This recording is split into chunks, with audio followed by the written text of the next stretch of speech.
a bunch of stuff. I'm not gonna lie.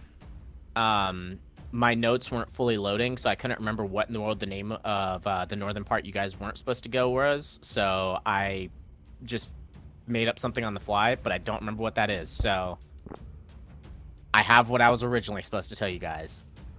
Yay. Yay. Shit. Yeah, I don't know why my notes weren't loading that day. I pretty much had to go with everything but based off of almost memory. I'm glad that I got almost everything right. There's a couple things that I messed up on. That's okay. It's okay. Anyways. You guys were told that you needed to go, needed to sort of investigate the far western side of Austria in a place now called Stormfrost Manor. Before, it used to be known as High King's Rest. But due to certain events that took place there, which they're not fully aware of exactly what happened, the place is now called Stormfrost Manor due to the perpetual blizzard that seems to encompass its surroundings. You guys were also told not to head to the very northern part of Austria, which is because of the place known as the Death Frost, which is pretty much a barren wasteland that is also surrounded by a blizzard on the outside, and anyone who enters it generally doesn't come out, and those who do are almost frozen solid from the inside out.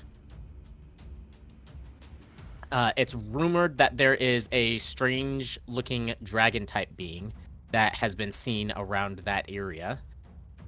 But they're not 100% sure on whether or not that's true or not. You guys were given a sort of sketch of what the beast looks like, which I'm pretty sure I put in a certain tab that you can look at. Yeah. It looks lovely, believe me. You can see for yourself, though. On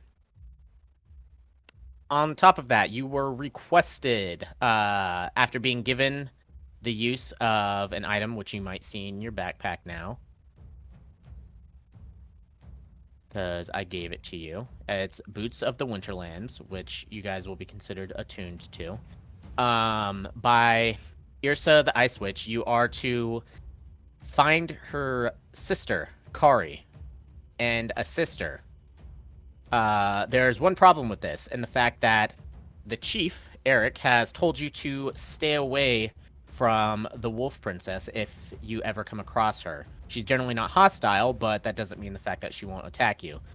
Unfortunately, Yrsa's sister is actually Kari, the Wolf Princess. So, you guys are a bit of a sort of conflict on that point. Due to your companion, Fate, due to his little infatuation with Yrsa, he sort of volunteered, or more like voluntold the group that you guys are going to do this. And you guys have signed a contract. Everyone generally came to a consensus. There's no real negative side effects to this. You guys have been given a magical mark on your forehead, an easy place to see for pretty much everybody. So that way, should you come across Kari at any point in time, she can use that as a sort of identification to show that you are affiliated with Yrsa, to sort of give you a foot in the door, so to speak.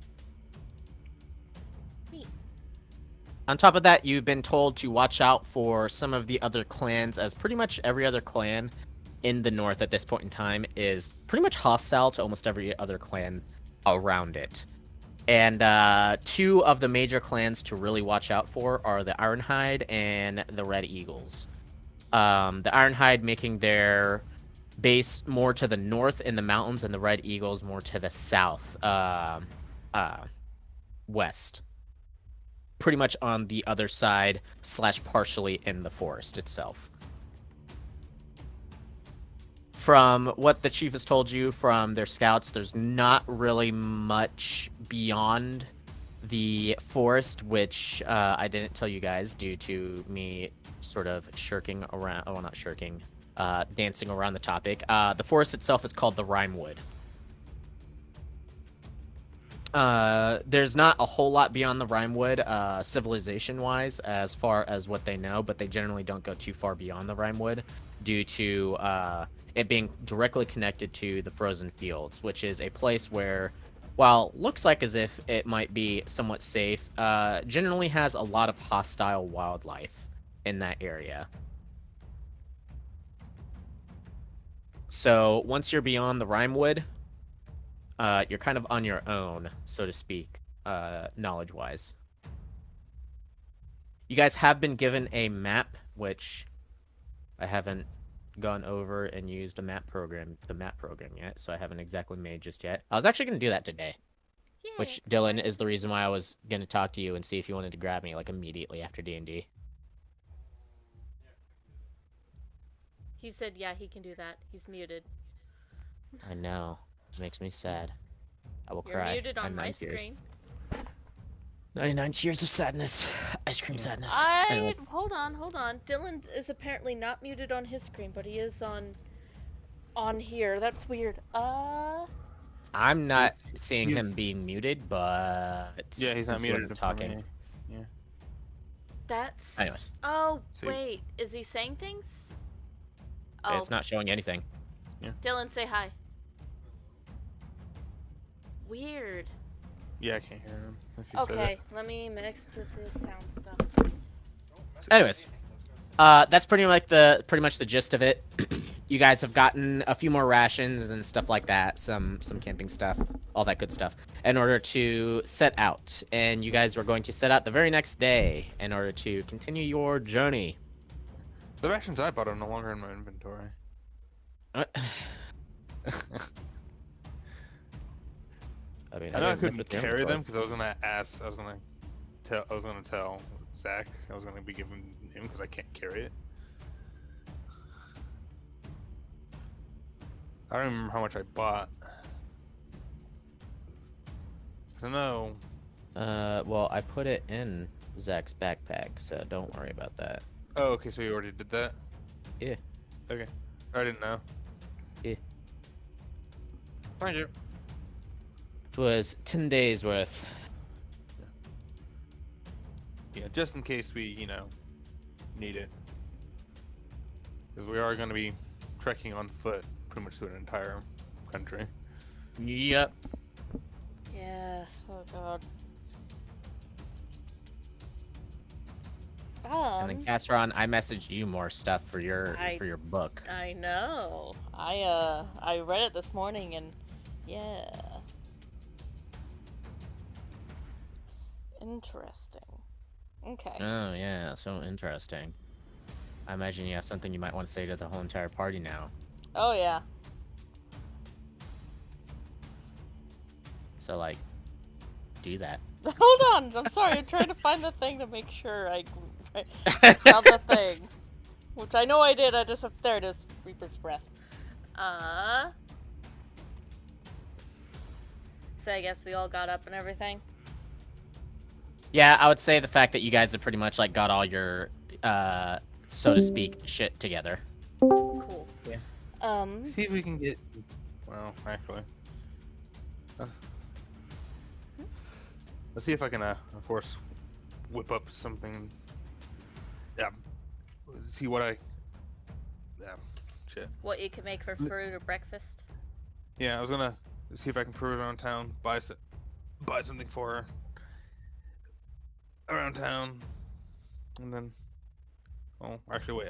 Never mind. I have my 14 days worth of food. Yep. Yeah. Probably I'm the sweated about that. best. Yeah. So, Yeah, you're able to whip something up together. You guys do notice the fact that this morning is cold. And what I mean by cold is the fact that like you're sitting next to a fire with winter clothes on and it still feels cold Neat. inside a building. Hate it. Like it is frigid.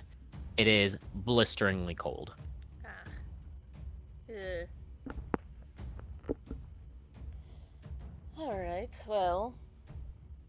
Good morning, everybody. Good morning, as I'm passing everyone their food. So I did a bit of reading, and my lovely book updated me on something that maybe we should ask around the town about. Apparently there's something called the Reaper's Breath. It's like a magical storm of nature that seems to appear out of nowhere.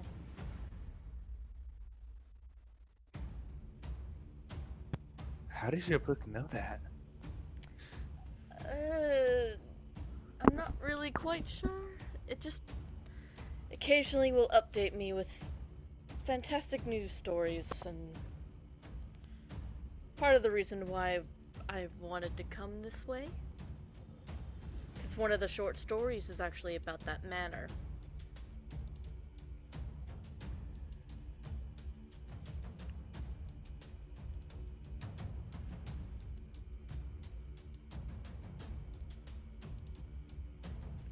I'm not sure if it's common knowledge or something, but it might be a good idea to check it out, and if it's something we may come across.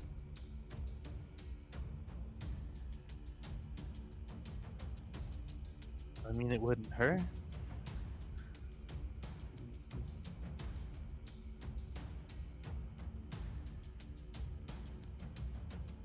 All right, so you guys go and look for someone to talk about the storm.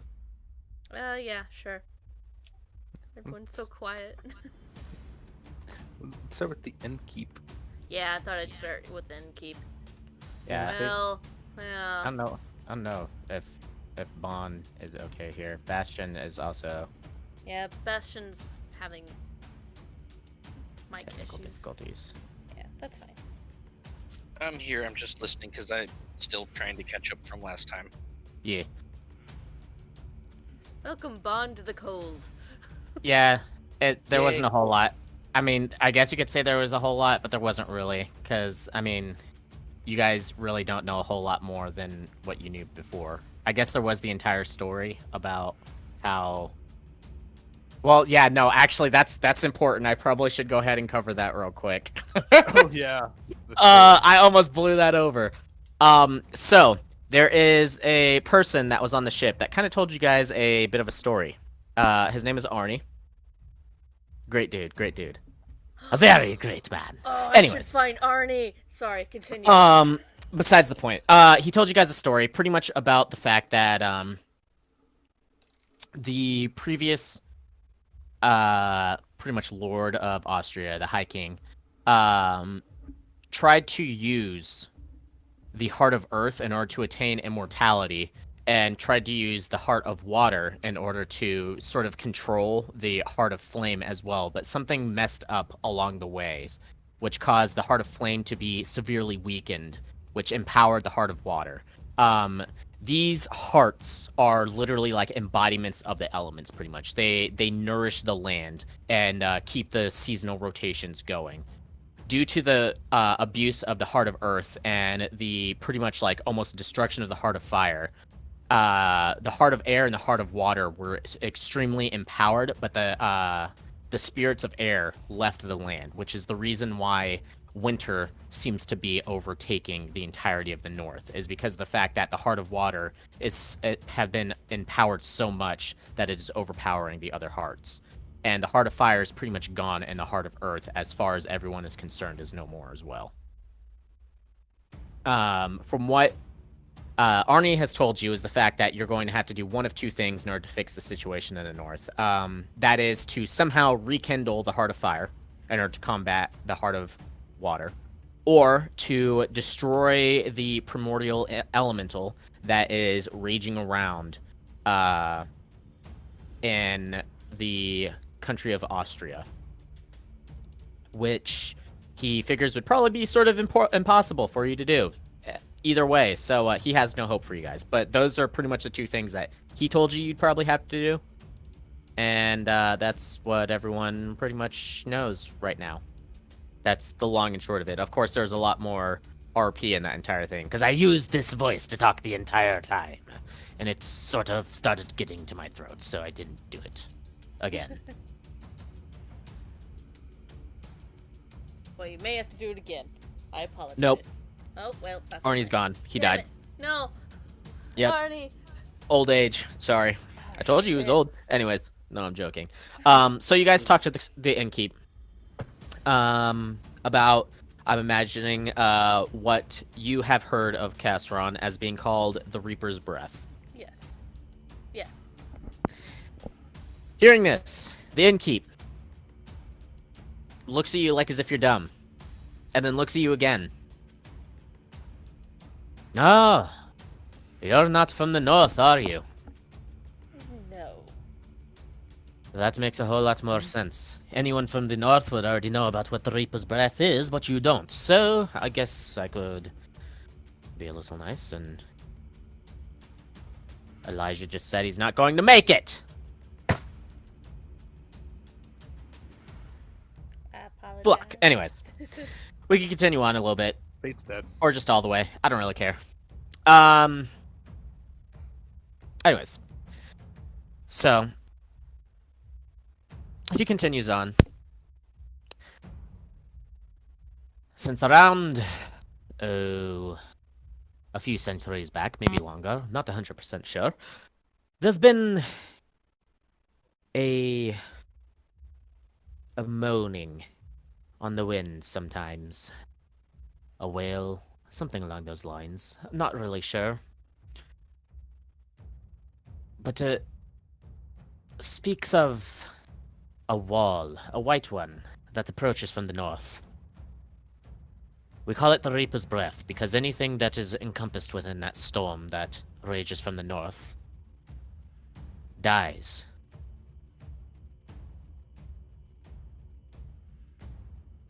There's been no survivors that have actually lived through being out in the storm itself. Should you hear the moaning or see the white wall, don't run, just take cover. You'll never be able to outrun it. I As for its origins, well, as far as we know, it comes from the Death Frost. And it seems to just come randomly. And always from the north, from that direction. So, just always keep an eye over in that direction whenever you're traveling, and you should be fine. Unless you're stuck out in the frozen fields. Not very much you can take cover from a storm from there. It's called a field for a reason, after all. Of course. Alright. Well, thank you very much.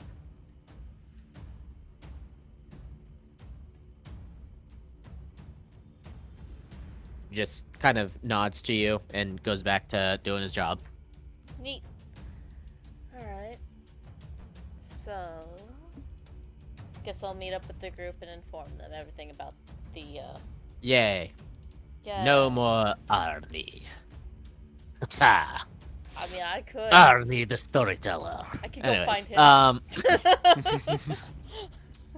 I guess you guys get kicked out of the town. Ah. I'm joking. You don't get kicked out of the town.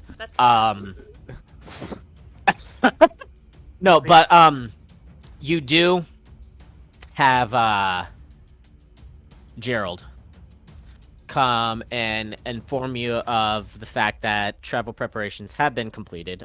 If you guys remember, you were told the fact that you guys would pretty much be escorted out of town in a couple days' time, and that time is now. got it. So you have last second preparations for talking amongst each other for a moment. If not, then Godspeed. God save your group because you're going to need it. Yep. Alright, anything else we need to grab before we head out?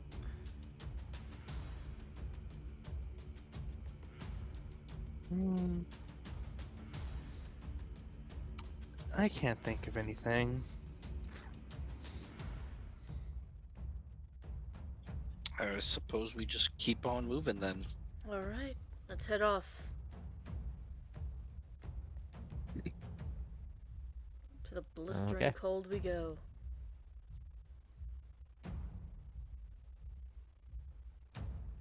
Okay. You guys die. Ah. Yeah. Yep. Okay. Oh, just in time for the music to stop. Oh. Anyways, here, let me. You guys set off leaving the town, heading off towards the west. And I need to grab a book real quick. So, BRB. Neat.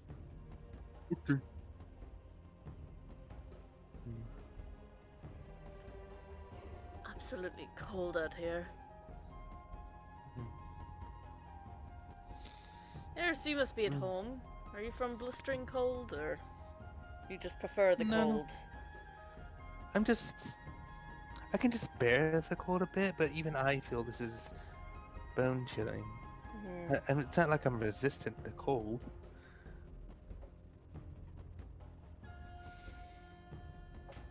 Well, technically we are now because of the boots. Oh yeah. Still, it's goddamn cold. And that Reaper's breath, that doesn't sound good. No, it does not. He says, kind of like pulling out the book, looking at it. Okay. Apparently the person who decided to encounter to death immediately died from it. Good to know. So keep an eye to the north and make sure we know where cover is. Mm-hmm. Yes, good idea. Good idea. Totally do that. It'll work every time. I swear. Hello, God.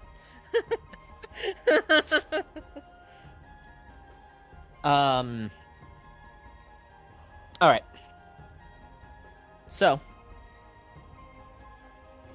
you guys make your way west. Probably about 6 hours out is whenever your escorts stop following you, which one of them is George. Lovely, lovely George, who has come with you through thick and thin. And he I like abandons George. you immediately. Ah. To your Bye, fate. George. Goodbye, George! Say Anyways, what? so you guys are left to continue your journey. You guys have decided to go through the Rime Woods Yes. in order to sort of circumvent as much of the other clans as possible. Part of the Rime Woods is under the control of one of the clans, but you figured, hey, woods easier to avoid people than mountains, right? Right. We'll see about that. Uh, As you guys continue west, it starts to slowly snow. You have been told the fact that it snows a lot here, so it's not really too surprising. It's not a heavy snowfall. It's pretty much just a,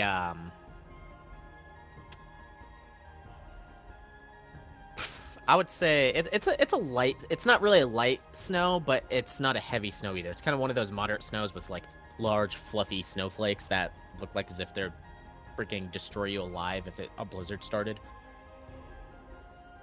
I'll try and catch one on my tongue. It's cold, refreshingly cold. Yeah, it feels extremely cold out here though. Out in the actual wilderness, it is extremely cold. You feel like as if it is pretty far below zero at this point in time. Like as in like probably the negative like 20s. ugh. It's pretty cold. So you guys continue along throughout the day. And nothing really happens. From what you guys were told, it's a few days to the Rimewood. And then it's probably at least another few days to a week's worth of travel to get through the Rimewood itself. So you guys are expected at least 10 days travel through this. You do see the odd creature here and there, like a sort of like snow fox or like a rabbit, little deer that have somehow survived through all of this snow, digging through the snow to the grass below that somehow is still managing to grow. Don't ask me. It's magic. Fucking magic grass. Yeah. No, I wasn't talking about the magic, the grass being magic. No, Yes, the grass is magic. grass All of is it. magic. Anyways, That's her magic. you guys, you guys continue your trek. Nothing really happens for the first day. making camp, it is abysmally cold throughout the entire night. Like, it drops, and it probably feels like as if it's 50 below zero thereabout. It's pretty freaking cold. You guys make up your camp. Maybe we should chop down a tree to get a There more are- bristling fire. There are like a few trees here and there. They seem pretty small though, like as if the forest probably expanded a lot further years and years ago, but due to the severe lack of proper weather, they haven't really grown very well, and so it's been kind of shrinking. Anyways. Yay. Well, as long as it can burn. Yeah. But yeah, there are trees around that you could chop down for firewood should you wish to. Yes. Yeah, I think I'll try. Yeah. I will attempt to help. I wouldn't say that it really requires any roll to do that. Well, while they're gathering firewood, I will go and try and catch us some dinner. Okay. That will require a survival check. Yeah, this is I would say I was about to say, since it's like kind of like an almost foresty area, kind of like a thin forest. Kind of like a glade. But never mind, because it's like all wintry. I was about to give you advantage, just normal survival check.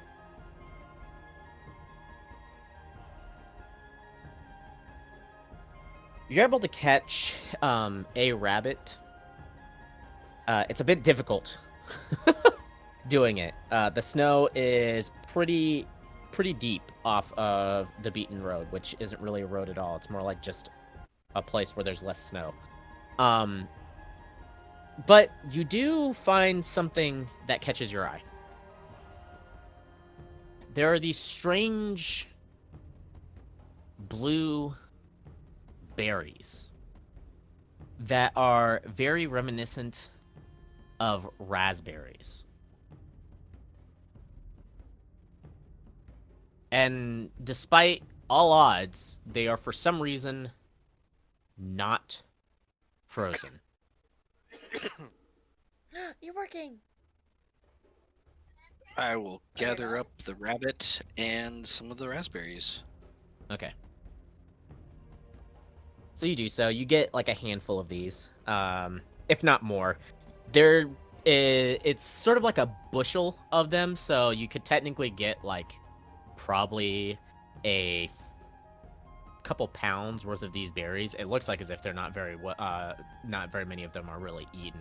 You do see traces of the leaves as well as the berries having actually been eaten. Like there's partial berries that look like as if they've been nibbled on by animals and stuff like that. I'll go ahead and try one as I'm carrying the stuff back. I want you to roll me a survival check.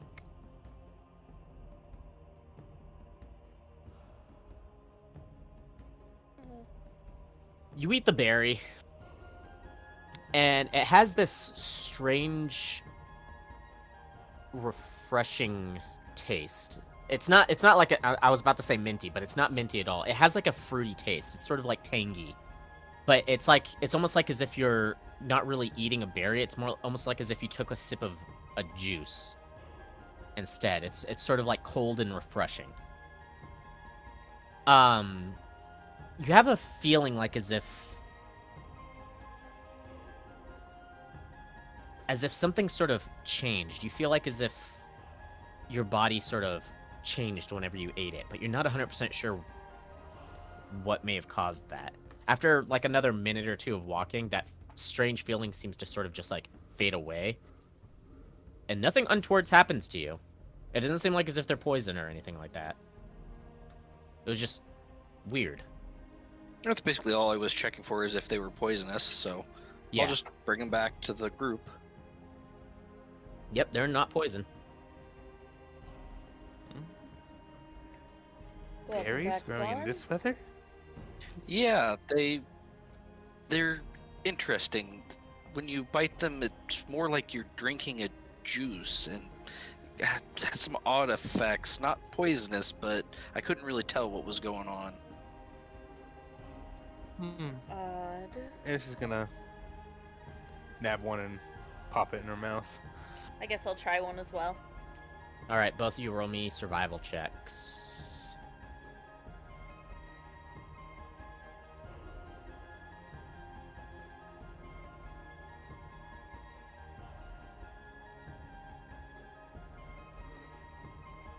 You have that same feeling. Eris, you think that this would make a fantastic drink.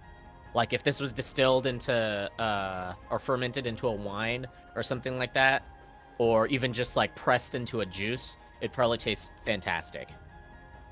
Yeah, these could be well as some sort of, juice drink. It could also be probably used in desserts and other things like that. But as for the effect that Bon was talking about, you have that. You have this strange feeling in your chest, and you can't quite put what it is. There's something that changed for a moment, but just like with Bon, after about a minute or so, it sort of just fades away and everything feels normal again. You don't feel like as if anything bad happened. There was just this weird change. Castron, the same for you. You also feel like as if there was a strange change in your body. Now, I want all of you to roll me a perception check.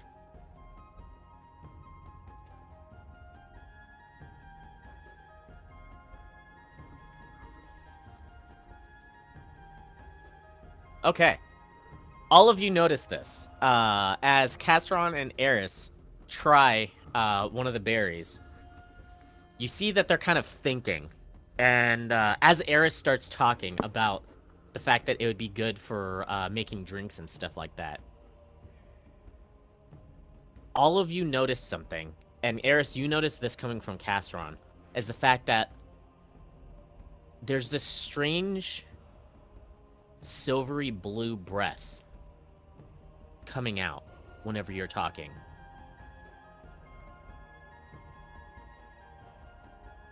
Eris is gonna tilt her head. Eris, this specifically reminds you of a dragon's breath. It is very reminiscent of a dragon's breath attack. Just that same sort of silvery blue look.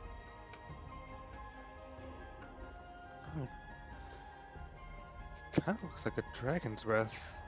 Eris says under her breath and under her breath, and just then kind of breathes onto the tip of her fingers. The effect pretty much by this point in time has faded.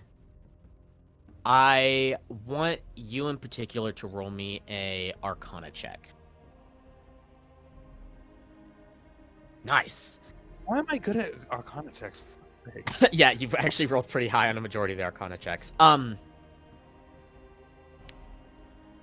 You have a feeling that there's something magical, obviously, about these berries. And so you kind of try and mess with it.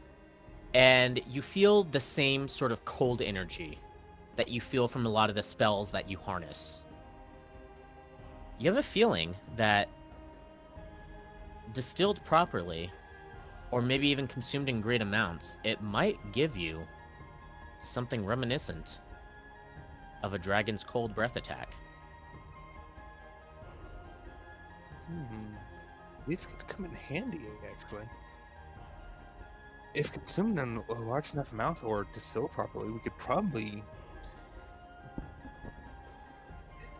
gain the effects, something that is reminiscent to a dragon's breath attack. That'd be quite fun and handy to have. I guess as we're traveling, we should probably try and maybe out for more of these. Who knows how useful that can come in. And maybe we I can did even... this for you, Casseron. I did this for you. Thank, Anyways. thank you. Did I forget one? No. Did I forget something in the book? No, no. I'll say that I made it to where you could freaking do your breath attacks anyways. Maybe we can save some. Maybe get it cultivated down in Avengarde, if it can even grow there. That most likely. I don't see why not. That'd be a lot of fun, though.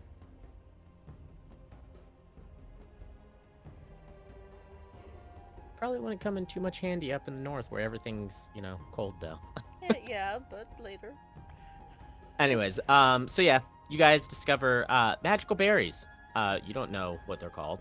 They weren't mentioned to you. Eris in particular, you actually don't remember seeing them really sold on the market at the town of Crosa.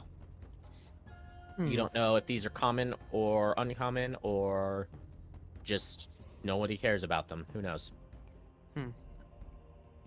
Well, if I find any more while I'm out catching dinner and that kind of stuff, I'll be sure to gather them.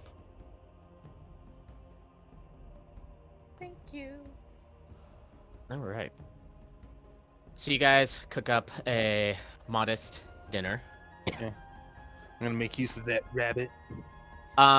You can say the fact that Bon, I'm not sure if you're holding on to them or whatever, but if you picked all of the berries you possibly could, then you have 2 pounds worth of frost berries. That's just what I'm gonna call them for right now. They have an actual name, but I'm just gonna call them frost berries for now. If you only grabbed the handful, then just a handful of them is what you got. Probably about like 15.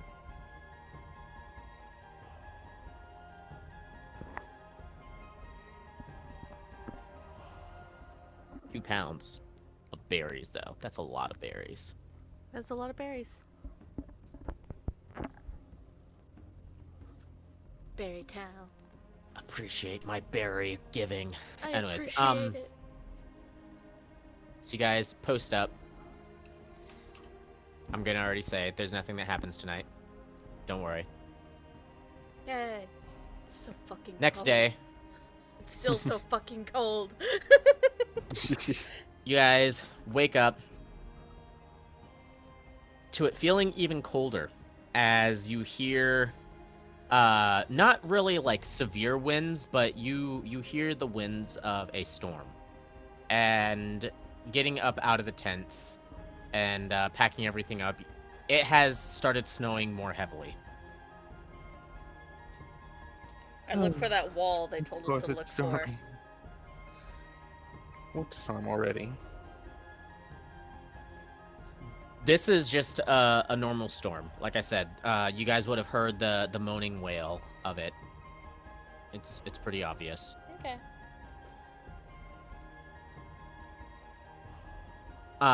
So you guys continue your trek west over this next day. It gets a little hard during it in order to really see what's going on as the storm gets heavier and heavier. But probably about 12 hours, about half a day into the travel, the storm suddenly starts to heavily abate. And you guys are able to see once more. And you can see in the distance, about another day's travel, if not a little less. You can see the beginnings of what looks like the actual forest in the distance as the sun starts to go down. Guess we should set up camp again. Yeah, you guys set up camp. Go ahead and roll me your survival check, Bond. Oof. Oh no. Get him out of the way now. The storm itself has, for the most part, kind of made any animals that were out and about take shelter for the vast majority of the day. So you don't really find anything. So unfortunately, you guys are going to have to eat rations today. That's okay. Or whatever, or my food. Yeah. Or that, either way. Yeah. Rations or food. I think I'll cook something up for everybody. Okay.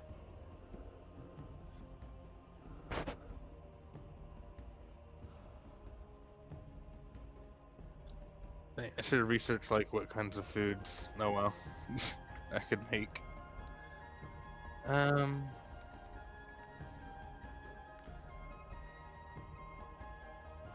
Beef stew. Yes. Delicious. Beef stew. Why not? I'll make a beef stew. Beef. Anyways, so sure, you make a beef stew. I don't care. I just for some reason said that. Actually, I probably would have preferred a soup, but yeah, stew it is. Uh, you make a I stew. mean, they're both hot, good for cold. Now roll me a check, a tool check here for your chef's tools. See how well you're able to do this in the frigid wastelands of the north. I guess it's not really wastelands, considering there's still actually stuff here. Yeah.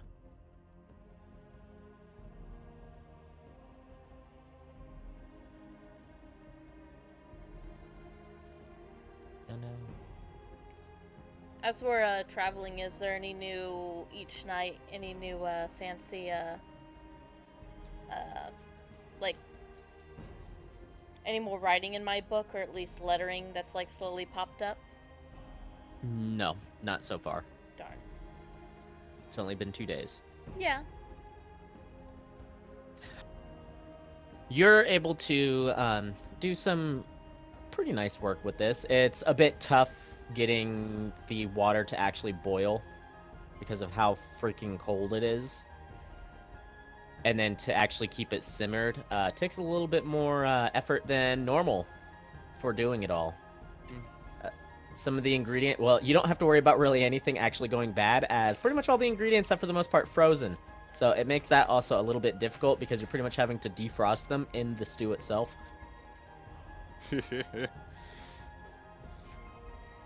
But yeah, you're going through with it, and after a couple hours, you're able to make a pretty decent stew.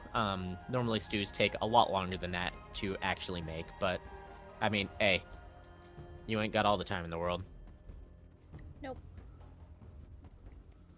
You guys eat up, and the following day, the sky is clear, hardly any clouds, and it actually feels slightly warmer than the past couple days, though it's still like below 0. Still cold. But hey, at least it's not like 40 below 0 like yesterday. True.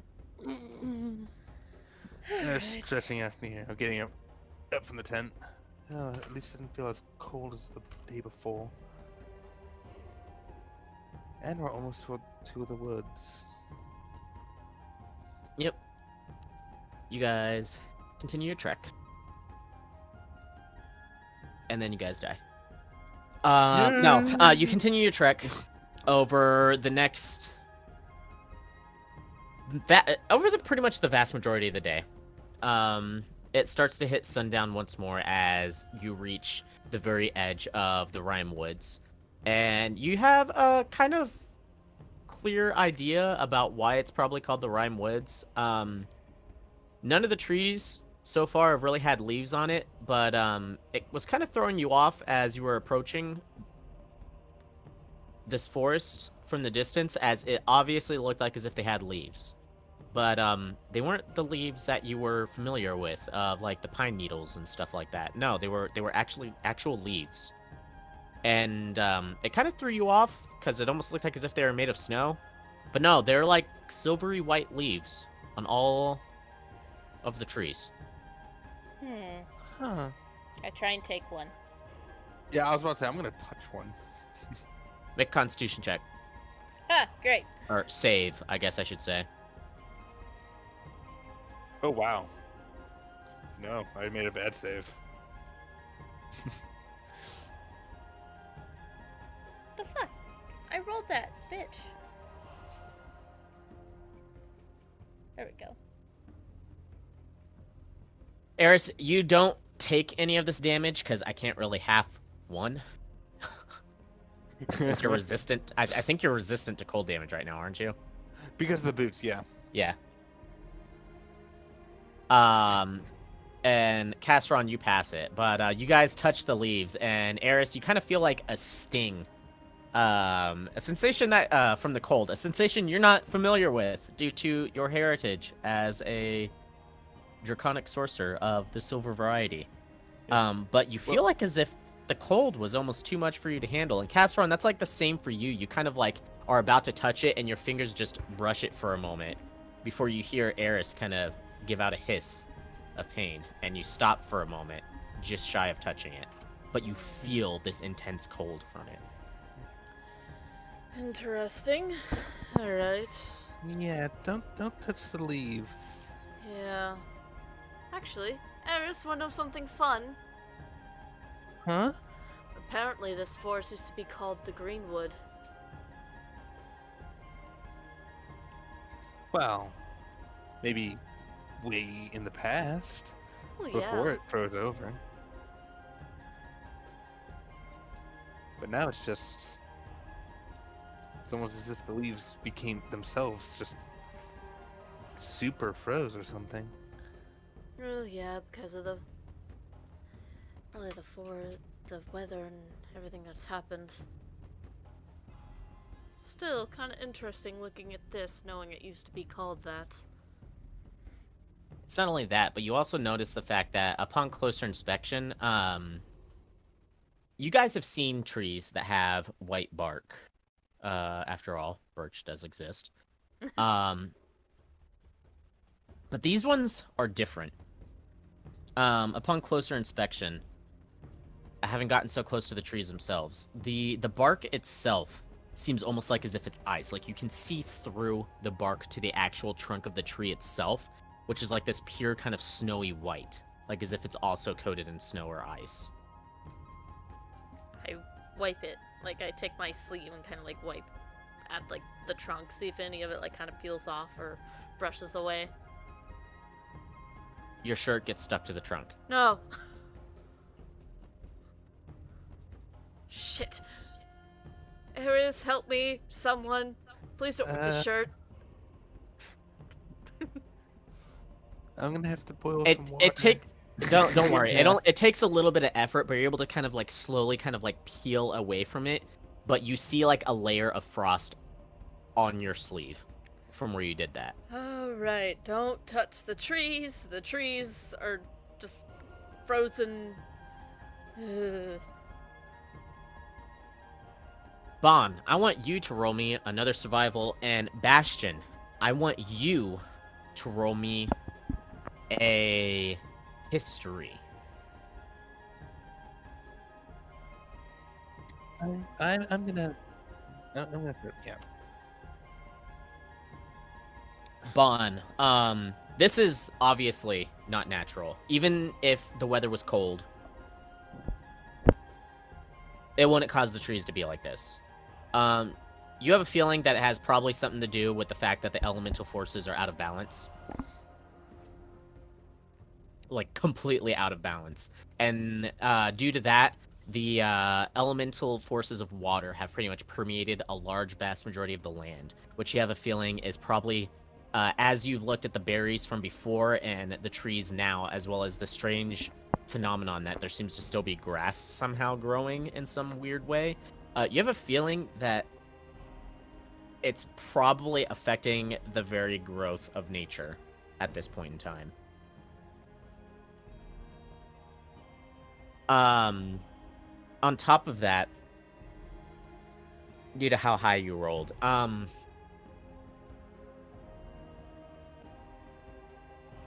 looking at the trees and what has been done, the leaves themselves being so cold, and then the bark actually like kind of sticking to clothes, like as if it's a frozen pole. You have a feeling that it might be a bad idea to go too far into the dark depths of these woods, as it might be too cold for you to stand. It already feels very, very cold being on the edge of these woods, just in the shadow of these trees, but going too deep into it, you feel like as if that might be a bad idea. Bastion.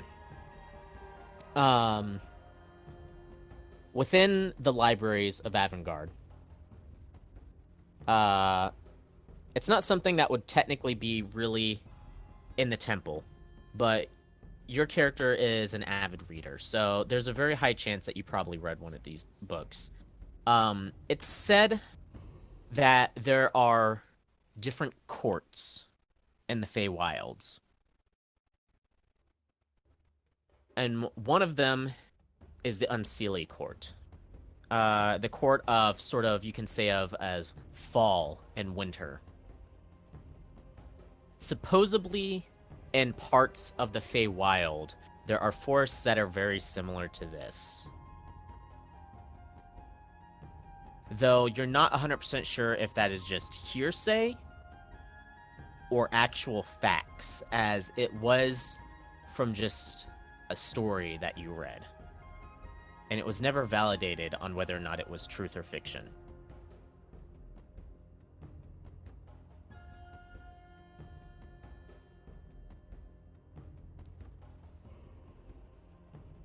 Two very, very different points of views on this.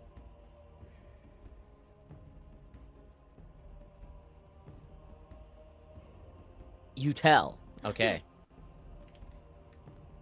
You tell what? No, I'm joking. I'm not gonna do that to you. But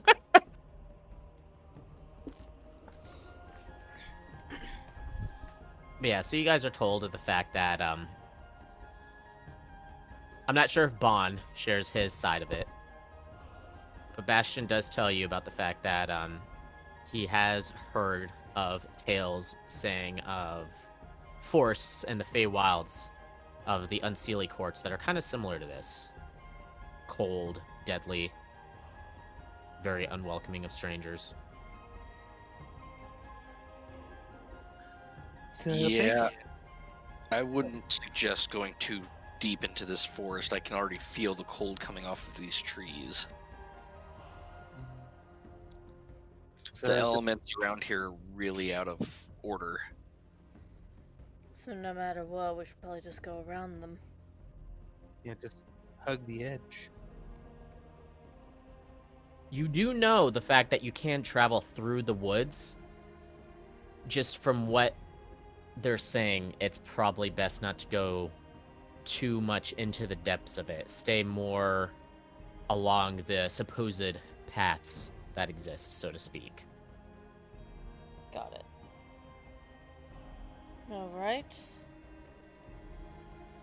So tomorrow we'll set off through these woods, or at least on the paths. Okay, starting as of now, I need you guys to set up watches. Okay. Set them up. Set them up. I'll go first. Why not? Set 'em up. I have no idea why in the world I suddenly started thinking of that song. Light 'em up, light 'em up. I can take the second watch. I can handle third and after as well, because I only need 4 hours of sleep. Oh, not even sleep. Meditation. Gosh. Oh. It's alright, Bastion. You'll have plenty of sleep. He said C. Yeah. I know. Oh. You don't need to see. It's fine. You'll just sleep. All right. So, Castron's first. Bon, I'm guessing you're second. Yeah. Okay. Castron. Perception.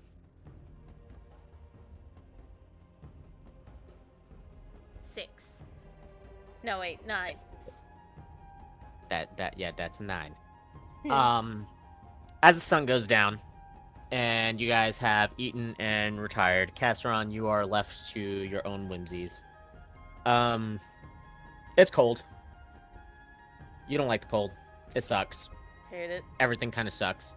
You don't see anything really out of the ordinary. You don't even really hear anything. It's actually sort of unsettling to you, as you've been within the forest of Sindane down in the Goldwind Dukedom, and normally, even at night in forests, there's like the sound of like animals and stuff like that, but there's nothing.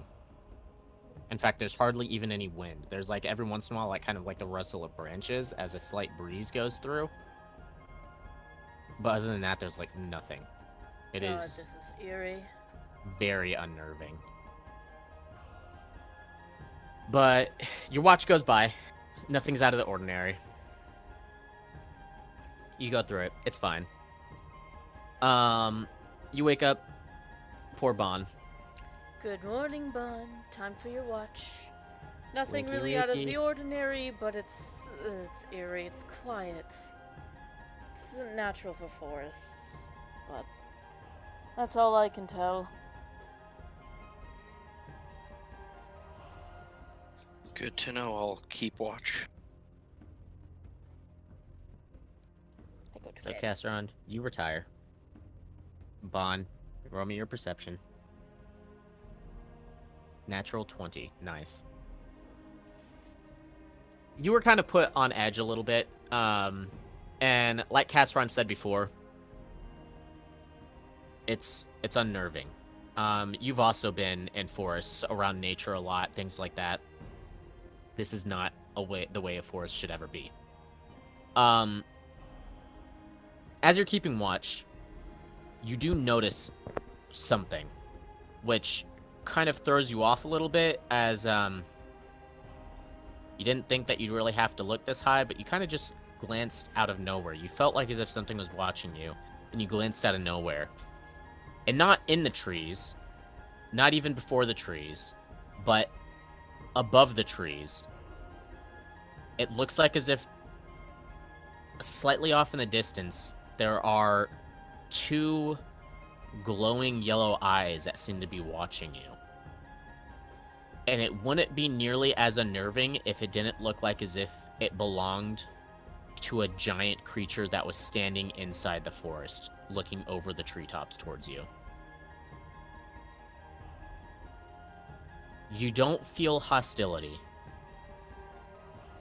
but you just feel like, and you can tell that you're just being watched.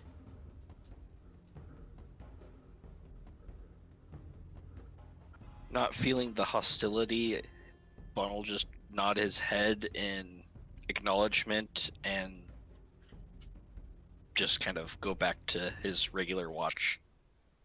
As you're doing that, you sort of, at one point in time, take a random glance back over towards it, and the eyes are gone. Kind of put it in perspective, these trees average being about 20 to like 23 feet tall on average, and this thing was probably about like 10 feet taller than that. Jeez. But yeah, the eyes seem to be gone. And the rest of the watch goes by uneventfully. And you wake up Eris. Well, or like nudge Eris out of the meditation. It's been eerily quiet, and don't be alarmed if you get the feeling of you're being watched. It's not hostile as of yet.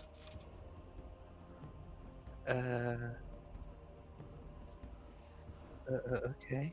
Sorry, I did a spit take on that. I'm not sure if you heard that, but I did. I'll explain more when everybody else is up.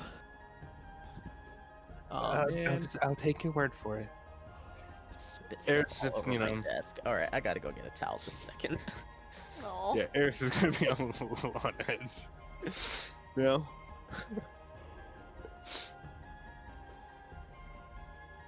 You know, something's watching.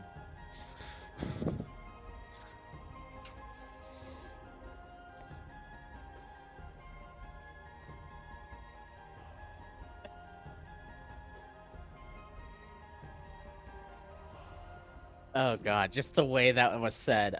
Don't be alarmed if you feel like you're being watched. It's not hostile yet. I don't know why, but that just cracked me up.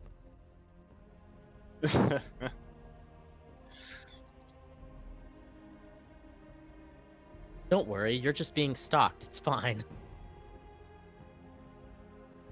I hope it's not Kevin again. Oh god, it's Kevin. Oh no. I'm sorry. He followed you.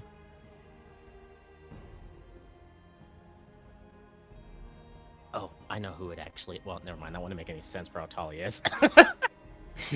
Oh, well, tall it is, not he. I was about to say, I know who it is. It's your freaking fire ganassi friend, but he's not like freaking like 35 feet tall or whatever. So you know. I mean, he could have been just levitating in the air or something. Who knows? Nah, the eyes are too big for that. Anyways, so roll your perception, Eris. God. I don't know why. I thought that was so funny.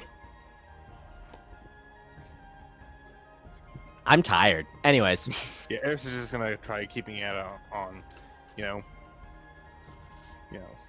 making sure we're not getting watched. as you look around, there doesn't really seem to be anything out of the ordinary for the vast majority of the time. Unlike the previous two watches, you do hear the shuffling of branches in the woods and then the snap, like as if a branch was stepped on. But you don't see any eyes, and after that, it sounded like as if the movement was away from you guys, and then nothing else happened.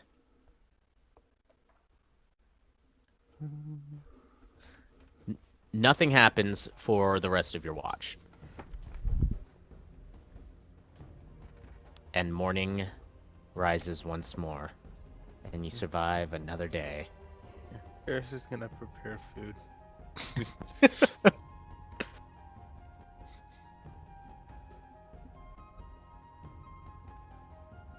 Good morning. So- Anything to note besides the forest just being creepily quiet?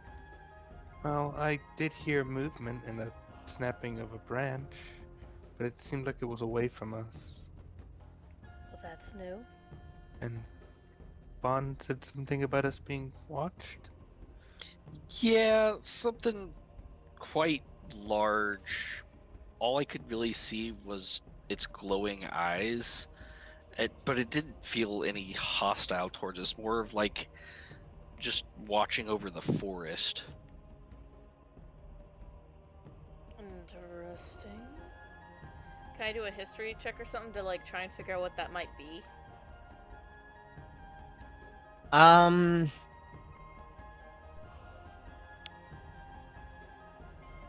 I would probably. I would have to say no on this one. No.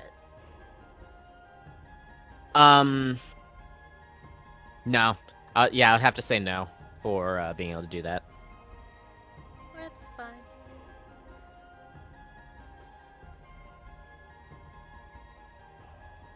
No, and I just rolled for cooking. So. Okay. Yeah. Constitution check. Food is really good apparently to Bastion. Well, unless you're rolling a Constitution check for something else, maybe to see if your joints froze up. All your no. oil. No, I'm joking. Oh no. Yeah. Someone stretch Bastion out, frozen. I'm gonna be cooking something, of course, something to, spice us up for the coldness. I'm gonna do my normal flip through my book, see if anything's new, but probably not. That's just No, how he nothing is. new. Just some more yaoi. Yep. So you Nothing like you that cook in up this book. some warm stuffs for the day, and you guys You'll be set currying. about off into the lovely Rhymewood. Did you say something, Dylan? I imagine being careful Huh? of What'd you say? running into any trees, Yeah. stuff like that. You could do that. And Eris, of course, going to be a We little should have nervous had after that. hearing we are being watched and hearing noise, so I'm going to just kind of be overly perceptive and just kind of constantly be checking around. Yeah, I was about to say, go ahead and as you guys are heading into the woods, go ahead and roll perception checks. Since you're specifically looking, Eris, go ahead and roll me the perception check with advantage. Okay. Not one. It's the same roll. It's the same roll. All right.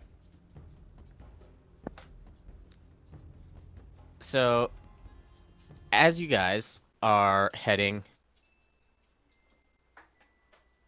into the forest itself, it feels a lot yeah, colder makes sense.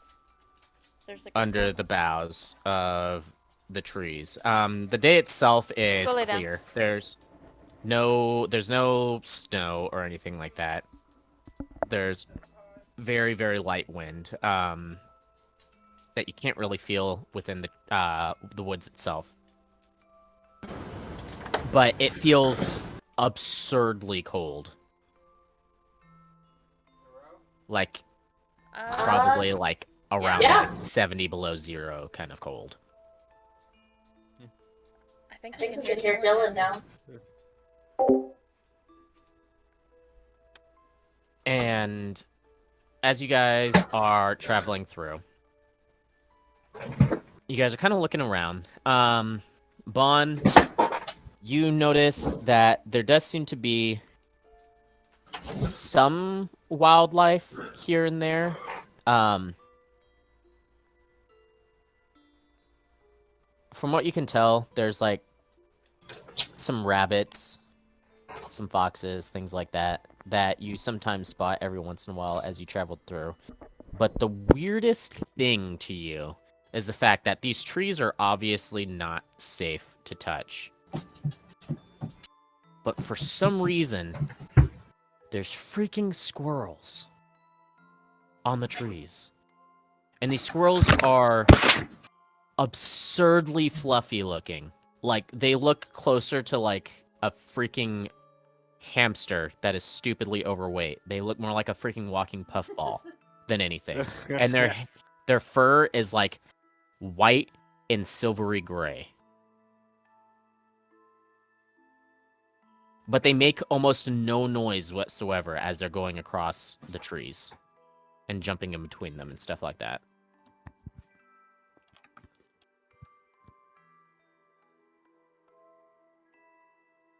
On top of that, as you guys are going through, Bastion, one thing that you've sort of noticed, I'm pointing you out specifically due to your character, is that this snow is absurdly deep. In fact, you're actually having the most trouble out of everyone actually going through this, as a lot of this snow has been compacted down, but due to you weighing probably about 4 times as much as almost anybody else in the party, you're kind of sinking further into the snow than anybody else. How tall am I? As tall as Eris? Yeah, pretty much. You've sunk about like 2 feet into the snow for the most part. And I'm probably It's- just gracefully walking on top of the snow. That's Yeah. hit it all. Eris is having the most easy time walking right now compared to everybody else. It's a bit rough going through the snow for you in particular, Bastion. But it kind of gives you a unique perspective, weirdly enough. In the fact that you've noticed that there are branches and other things like that that are sort of mixed in with the snow itself, from what you've noticed. Due to it kind of being all mixed together, you don't really have to do much of anything, but you do have a feeling that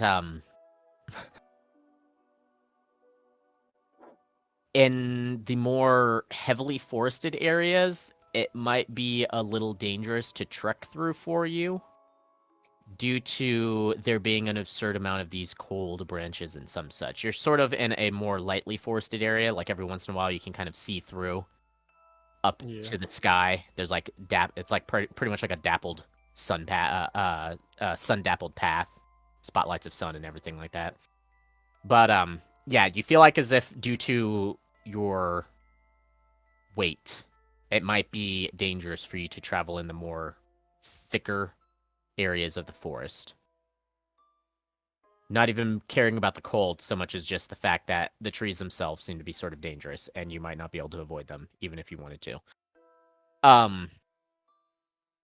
Throughout your day of traveling, there doesn't really seem to be much that is going on. There's just the strange creatures that are all severely winter-based, obviously. Overly thick fur and all that stuff. But probably closer to around 6 o'clock, getting towards sundown and all that, you all do hear a howl of a wolf's howl. And it sounds like as if it's coming from the south, deeper in the woods. Um, should we just ignore that and keep going?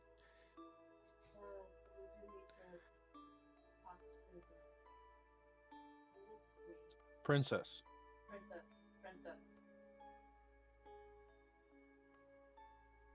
Casseron, I want you and Bon to roll me nature checks. Actually, Bon, technically you could do it with survival. If you wanted to. The wolf princess Isra told us that she's in the northwestern border of the forest. She said that's the last place she was spotted. Yeah, But you are right. so that should be the first place we check.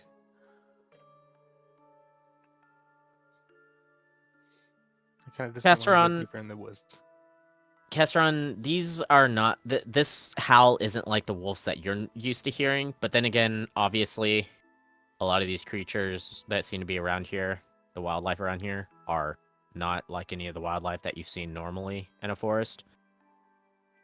So it's a little strange to you. Bon, it's definitely strange to you. The wolf howl seems deeper than a normal wolf howl, like as if it's larger than normal. It also has a strange, like, resonating sort of tone, like as if it's sort of echoing, but it strikes you a little bit as odd, as this isn't really a location in which things would normally echo very well. In fact, it would be more muted.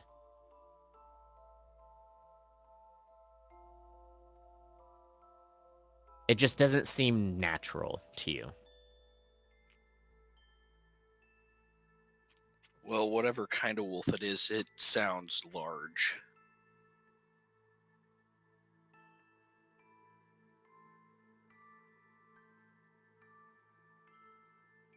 Well, all the creatures are weird here, so wouldn't be surprised if wolves here are also a little bit odd.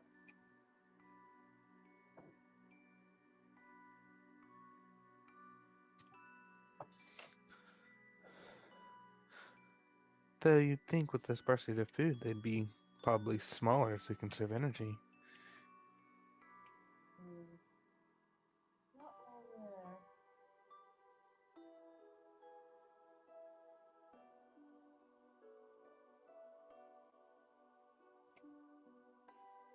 Well, do we want to follow the wolf howl or continue on? It's pretty much sundown at this point in time. So Never mind, let's set up camp.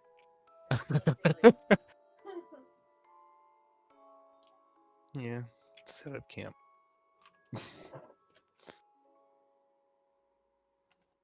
Get a fire going. God. Oh my gosh, Elijah. Hello. Welcome. Oh, hold on one second. Oh God. So everybody get on. How would he be faring in this snow? Who? Morning, everybody. The big boy. Fate? Yeah. It's cold. It is I, the Frenchiest fry. The Frenchiest fry.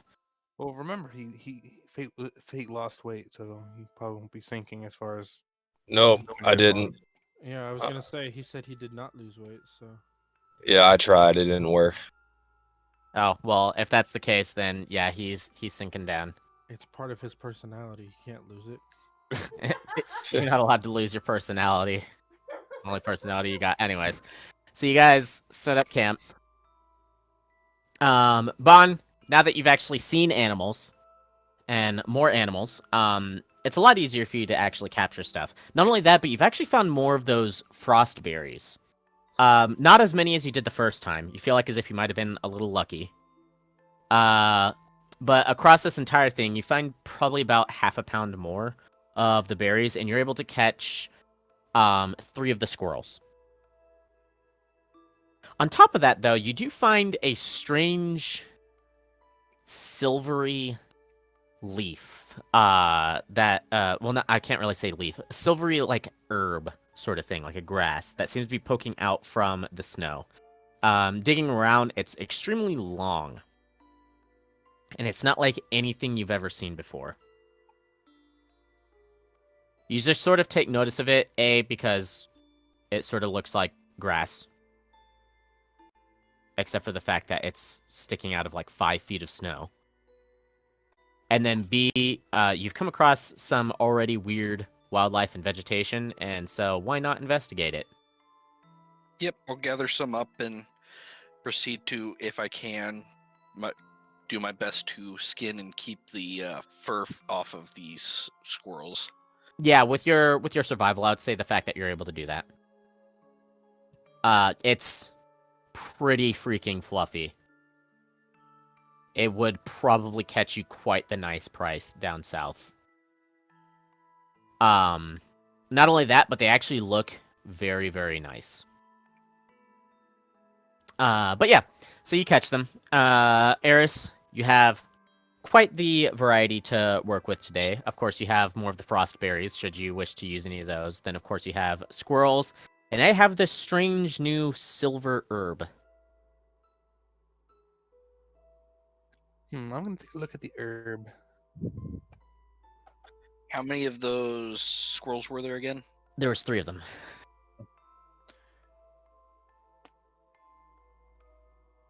Roll investigation on the herb or nature or something. I was debating. I was originally gonna say survival, but that actually wouldn't really make sense for this, to be honest. I would say go ahead and roll me a.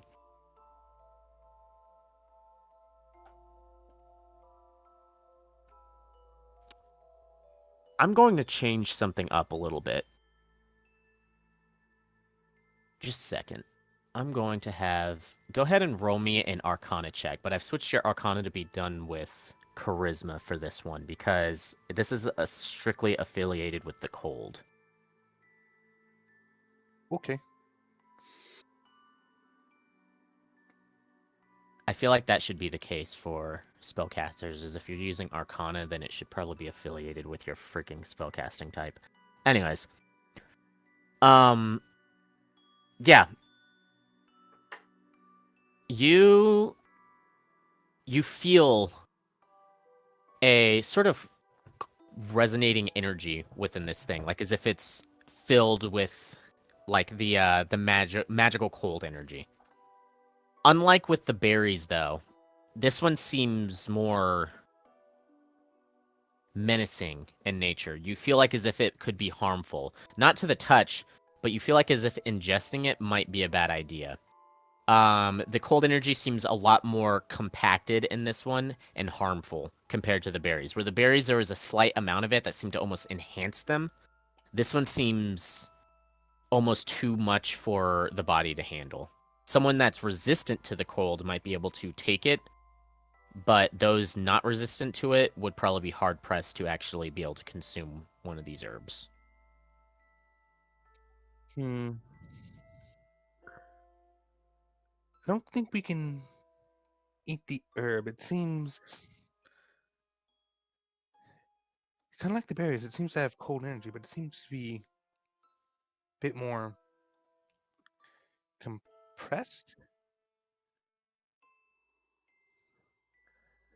Interesting.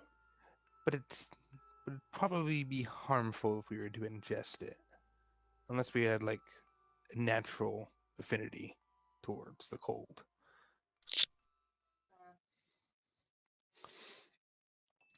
Could come in useful later, though, maybe. But so Eris will just take it and bag it. All right. If Bon, if you give her the herbs, then Eris, you have, I would say, 8. Yeah, I would say you have 8 rhyme leaves.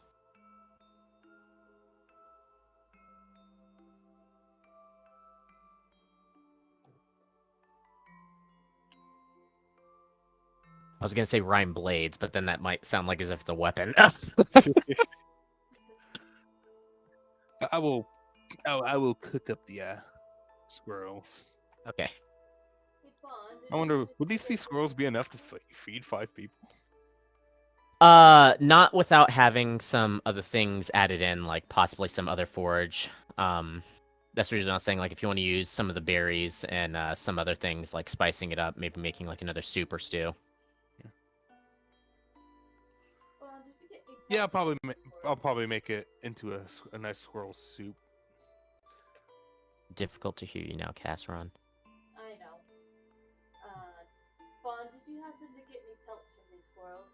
Oh, pelts. Yes, I did. Can I borrow one? I just want to see if maybe it's the fur itself that keeps them from not freezing to the trees. I suppose you can borrow one for now. I take a pelt, I press it to the tree to see if it freezes like it did in my sleeve. No, it does not. Huh. I can put them to the bottom of the street. Well, I give the pelt back. Well, they don't freeze. Oof. Not sure why. Built up immunity over time. That'd be my guess. Wait a minute, guys. I was struck by inspiration. Please do. We could go and we could take these pelts and we could make socks out of them. It's only 3. We could catch some more, then make socks out of them. Along with the Because most of your heat escapes, through your feet. Yeah. Along with the squirrels, I'm gonna throw in just one of my rations to kind of fill it for the rest of the people. Okay. So yeah, you It'd are you making like a soup or what are you making? It's gonna be a soup. It's just gonna be kind of a bland one though. Just something warm to eat. Yeah. You don't really add much in the way of spices. It's sort of just a normal like squirrel soup mixed in with some other things. Really, the only seasoning it gets is the salt and other things like that are used for the rations in order to dry them out and things like that. Yeah. So it's a bland meal. It's a filling meal, but it's a bland one. Yeah. Sorry for the bland meal, but it'll keep us warm at least.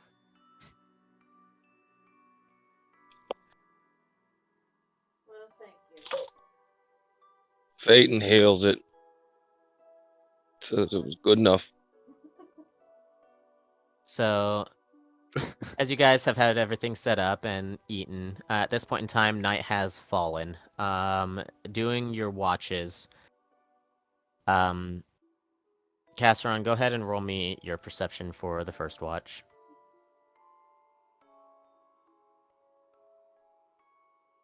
Better.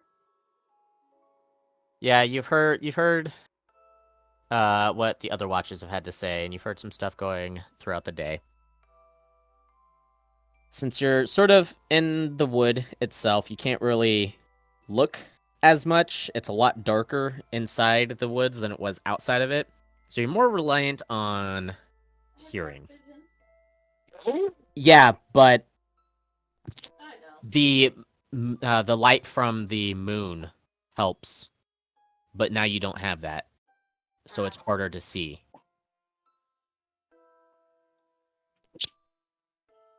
Anyways, so due to the lack of the light from the moon, it's harder to see, so you're mostly relying on hearing.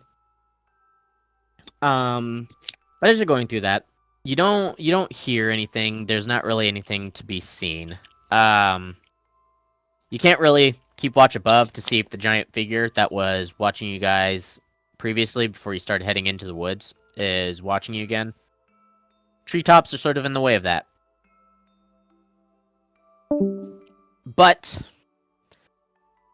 you do, near the end of your watch, start to get the feeling of being watched, like as if something is there. And you can't really, and you don't see anything amongst the trees, but you can't really see above either. So you're not sure if whatever entity it was that was watching whenever Bond was on his watch is there again or not. But you feel it, like as a sort of tingling on the back of your neck. And due to who you are, you're used to being looked at whenever no one is looking, and you're used to that sort of like feeling of hostility that you get at times due to your race. And there's no hostility in it. It seems like as if it's just pure caution.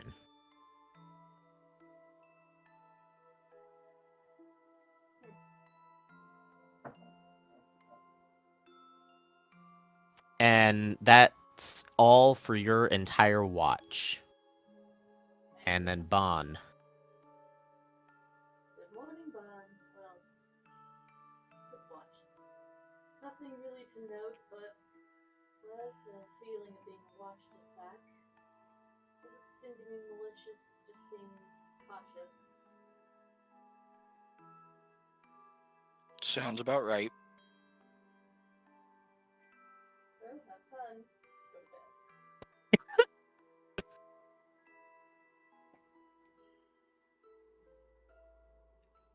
Am I sleeping under the snow? Not exactly. I mean, you guys do have like tents. So my tent Yeah. is buried. Yes. Aw. I didn't want to say anything, but yes. It's okay. My rocks will keep me warm. Yes. I'm glad you know that.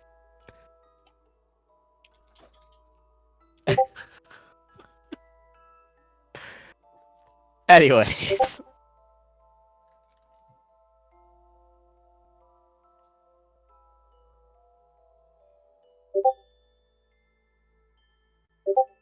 So, Bon,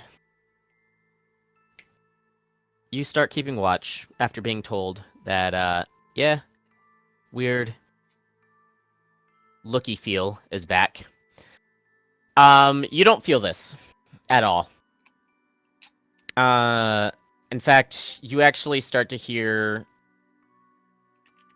the same thing that Eris said that she'd heard the previous night, of the sound of like branches and stuff like that moving around, and a couple branches snapping, but it seems to be away from your group, heading further west.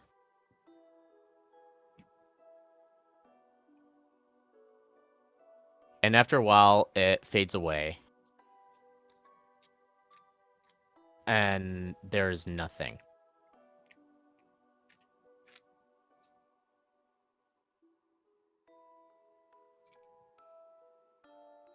There doesn't seem to be anything for the rest of your watch.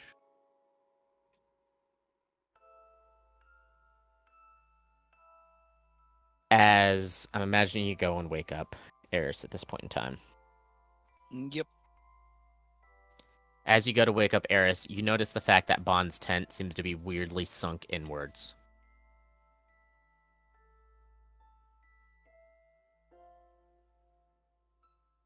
Whose Eris. tent? Bastions. Oh, you said bonds. I got Yeah, confused. yeah. I was about to say Bon as you go and wake up Eris. That's what I was going to say. you notice that Bastion's tent is sort of like sunk inwards, which kind of concerns you slightly, considering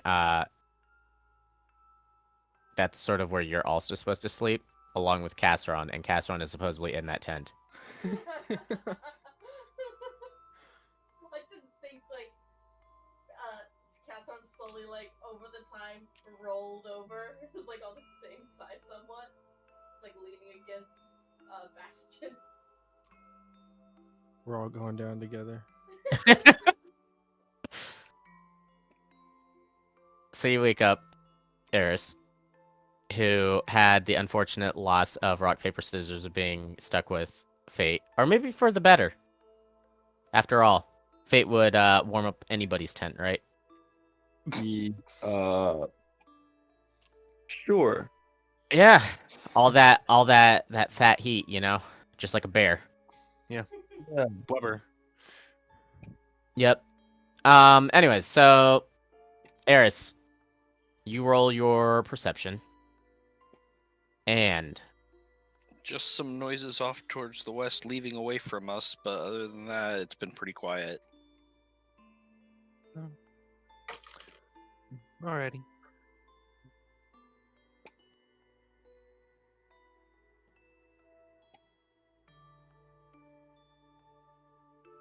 you are watching.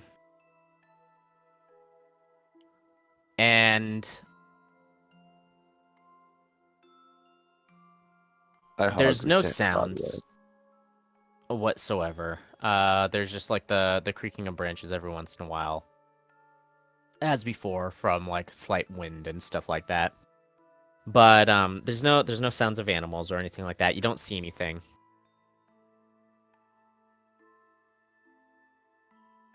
And the night is going by pretty slowly.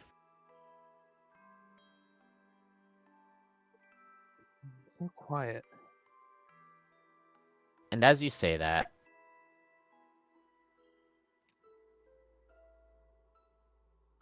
there is just the sound of something pushing off the snow. You hear a slight crunch, and as you turn around, an enormous wolf pounces down into you, its claws going straight across your chest as you take quite a bit amount of damage. I am so sorry.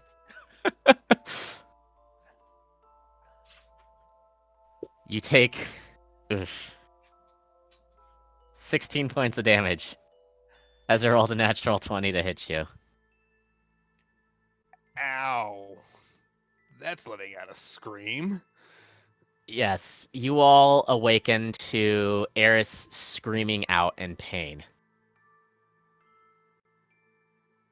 And Eris, as you do that and you're knocked to the ground, you hear a wolf howl, not from the wolf in front of you. And as you look in the direction of it, you see a second one of these wolves appear out from the trees. I need... Eris, you can roll initiative, but the rest of you need to roll it with disadvantage.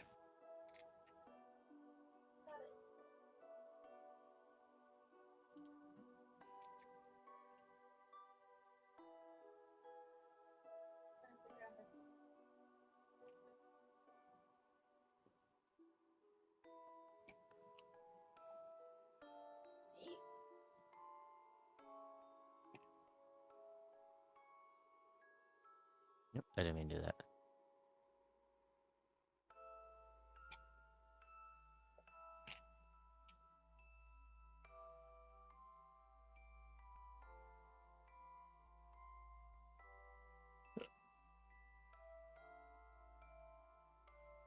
This one. All right. Oh, wow. That's ironic. They both rolled the same initiative. All right. So you guys come out to the exciting, wonderful land of Frost as the campfire is sort of lighting up your guys' grounds. And you see one large wolf. Its fur seems to be a silvery white. And a strange sort of blue energy kind of swirls around it. In case you guys want to know what this looks like.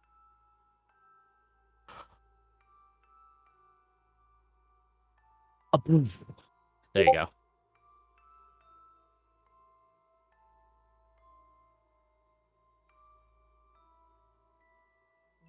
Anyways, so luckily enough, Eris, you go first. You are knocked prone. There's a wolf directly in front of you. Another one that is 15 feet behind you, at the very edge of the firelight.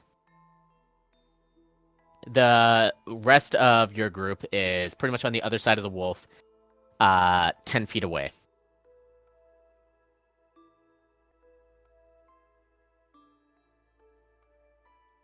Well, first I'm gonna, of course, use my half my movement to get up, and I'm going to use quickened spell and cast sleep on the in the area that's around where the further away wolf is. Okay.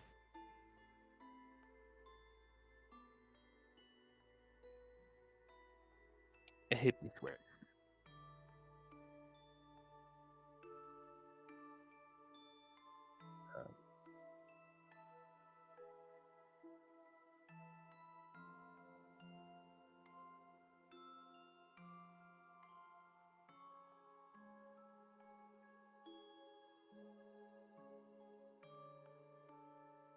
As you cast this, you see the silvery blue dust fall upon the wolf.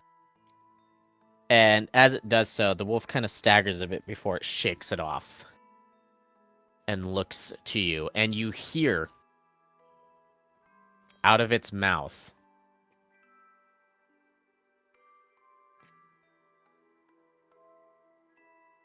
a voice.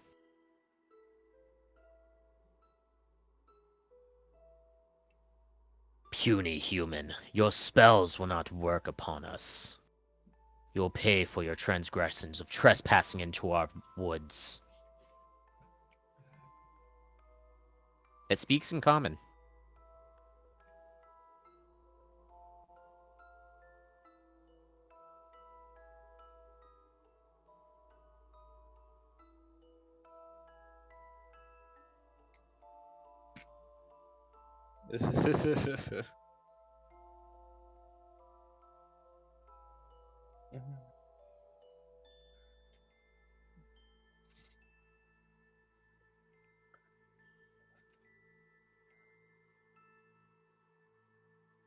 Yeah, Eris is just kind of grit her teeth and disheartened that her spell didn't work. Um.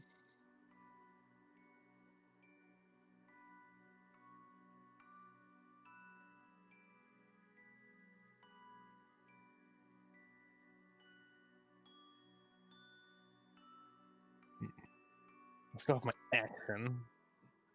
Should I use it to attack? Or say no? Well, do what you do. Do what your character would do. I can't intervene. Well, like I said, should I use it to attack or should I try and use it to talk? I would use it to talk. It can speak, but that's your thing. You can speak?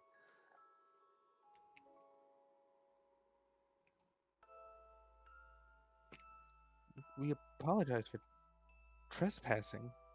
We didn't know the woods were owned.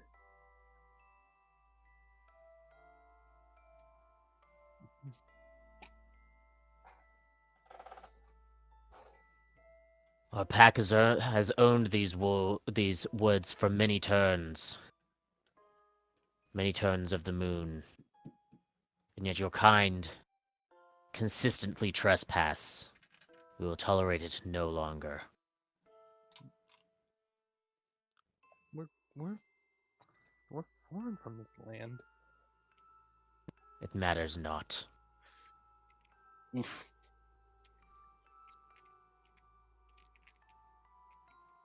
Or an initiative, or I can't say anything. Yep, you can't say anything. Dang it. Jess thinks she's on to something.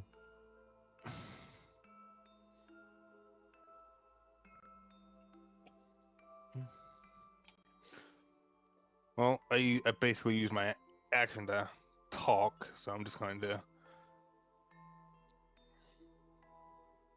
Unless you're not going to count that, but it seemed a bit wordy.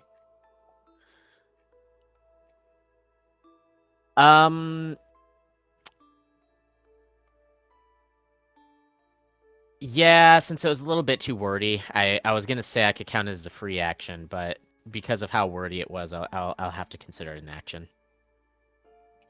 Yeah. And since there's a wolf right in front of me, moving is going to be an issue. Yeah. I guess that's my turn because I can't do anything else. Castron, it is now your turn. I guess I should probably do all of this. Yeah. Cool. Why is it saying that you're wounded, Castron? That makes no sense. Yeah, it does not make sense. Why am I wounded? I just noticed that. Anyway, I'll walk up a little bit, like 5 feet, trying my best not to look. That takes 10 feet of movement, as this is considered a difficult terrain area. Our boots allow us to pass without difficult terrain affecting us. Nice. Good thing you remembered that, because I forgot about the fact that the boots of the Winterlands did that. I knew there was a reason I wasn't having you take longer on this travel. Yeah. And he'll look up the wolf and say, "We're also here to look for the wolf princess. We're supposed to check in on her." As soon as you say wolf princess, you hear a snarl from both the wolves. She holds no power here.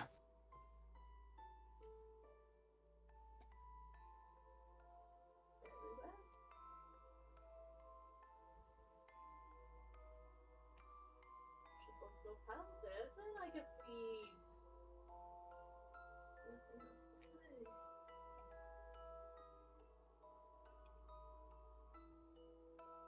I guess that was my action. Yep. Got it. Then bonus action,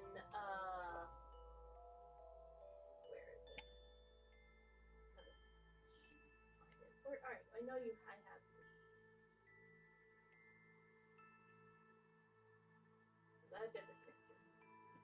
Damn it, it's a different character.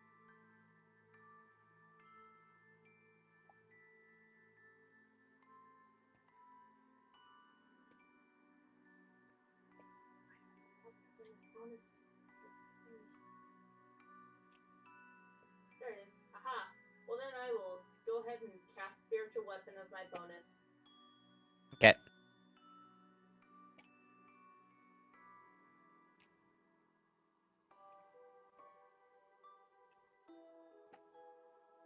I can't attack with it. Attacking is an action. When you cast a spell, you can make a melee spell attack against a creature within 5 feet of the weapon. Never mind. Well, I'm not within 5 feet, am I? Within 5 feet of the weapon. Oh. You're not holding it. Okay. Then I will move it towards the wolf that attacked Eris. Okay. I will give them the ghost swipe. Okay. Do it.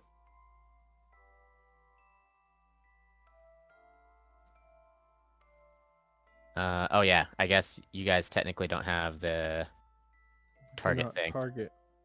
Yeah. I have to target for you. There we go. So as you cast this, swing. I don't know what in the world your spiritual weapon looks like because you never said. Swing. Never and a miss. The wolves both kind of turned towards you a little bit as you were saying that, and so the wolf saw you casting the spell, and it was able to slightly dodge out of the way of the weapon swinging towards it. Which now it is Wolf numero uno's turn, the one that attacked you, Eris.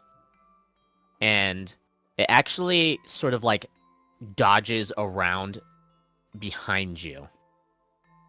And you see it kind of lurch backwards a little bit, and then it moves forward, it takes a step forward and howls in your direction.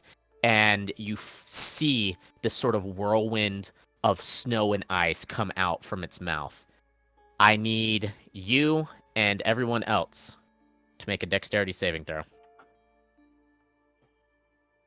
I'm good at those. Totally.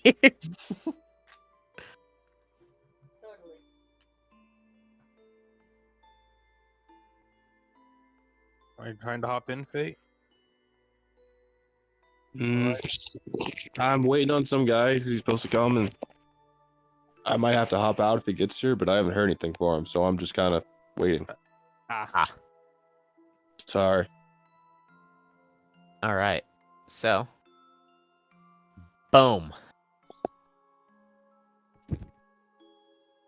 So, luckily, due to the fact of you guys all wearing this, Bon, Eris, you guys only take 4 points of damage as you succeed on the saving throw. Bastion, Casseron, you both take 7 points as you both fail.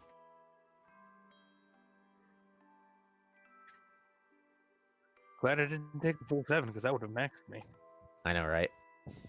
And you all feel this buffeting wind of pure ice almost hit you all, and you feel like as if your heat is being sapped from your body, and like as if your breath is suddenly becoming shortened, like as if you've lost all the air in your lungs, and becomes more difficult to breathe as you feel ice crystals actually forming on your body. And with that, it is now Wolf numero dos's turn.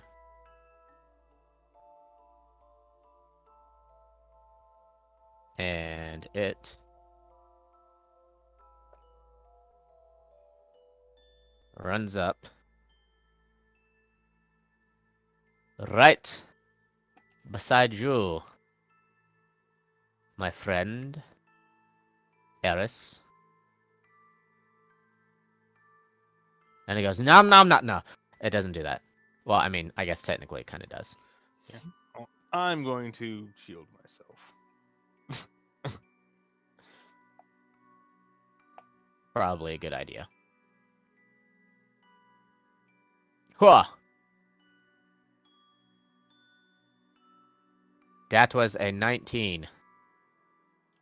Well, it's not beating a 20, so So with that, I blocked it. Yay! yeah, it it dashes across the snow and jumps over the other wolf, landing behind you. And as it turns on the snow, it claws out towards you. And as it does so, you kind of barely catch yourself, still reeling from the freezing breath, and are able to hold out your hand. And a silvery blue shield appears and blocks the claw, though you see the shield start to crack under the pressure. You are definitely feeling the pain right now. But that is its turn.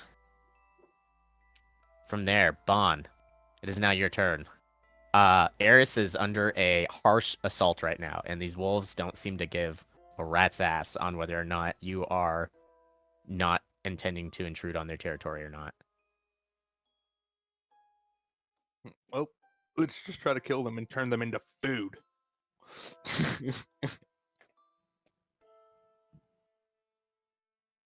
Move within range on one of them that's attacking Eris and lash out with my whip. The closest one for you would be wolf number 2. So I will target that one for you. And still be close enough to do an unarmed strike as well. Yeah. Which for you is like what, 50 feet, right? Yeah, they're out. All right. So yep, you hit. And you hit.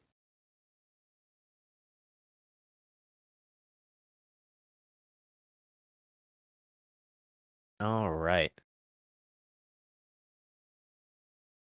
So you crack out with the whip, slashing into the side of it. You feel a sort of strange resistance, like as if it doesn't do a whole lot of damage. Not, I shouldn't say resistance. That gives a wrong a wrong thing there. Um, it's not resistant to it. It feels like as if this thing is resilient. It's tough. AKA, you still got a lot of HPs to go. Yeah, and with my crusher ability, I'll send it 5 feet back. Okay.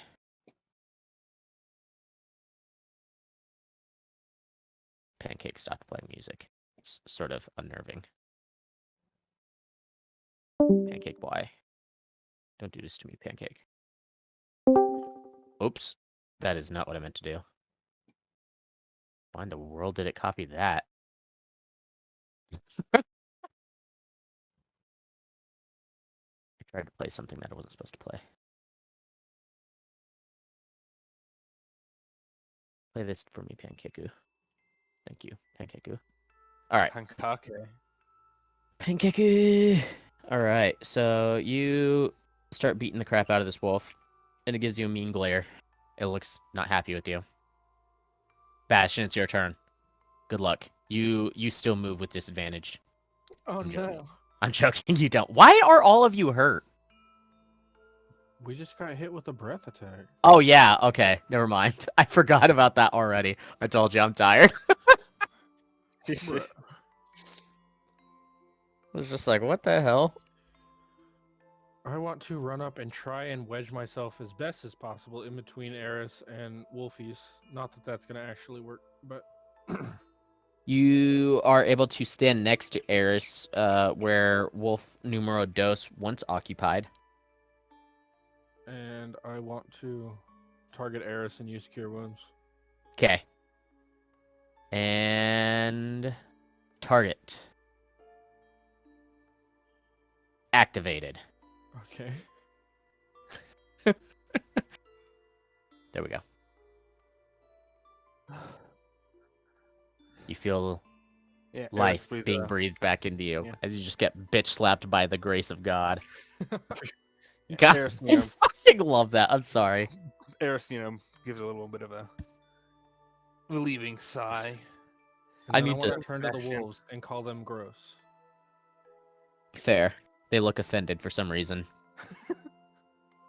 And then God. I want to say, she's not a human, you stupid four-legged creatures. They look even more confused They're- and somehow offended. They're wolves, Bastion. And then I explained myself. You called her a human earlier, so I just wanted to correct you. She's an elf. A half elf. I don't know what she is. She's not a human, though.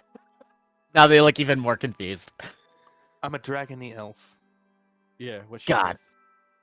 I really want to make a freaking cleric that only uses their fists and just bitch smacks people for everything. I want to do it. Anyways, okay. Moving on. I'm sorry. Get out of here, Fate. Eris, it's your turn. Fate's still sleeping. Yep. He's stuck Fate's to the. stuck in the snow. Yeah. He's trapped in the tent. Asleep. Am I asleep? I don't think so. You guys can hear me, right? Yeah. Yep. Yeah. I'm actually going to Oh. use my action to disengage. Okay. Sounds like a good idea. I want to use my sentinel feet to hit her. Okay. I'm joking. Stop. That's Sorry. totally possible. You're already targeting her, so go for it. Yeah. Yeah, I'm going to obviously get as far away from the wolves as I can. Because Okay.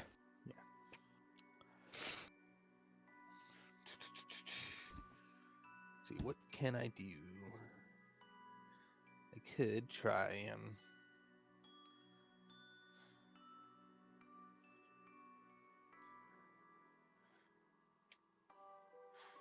quicken a spell again.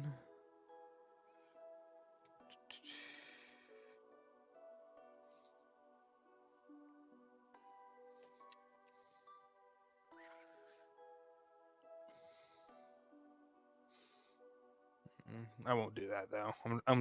I'll end turn. Okay. Turn ended. Castron, it's your turn.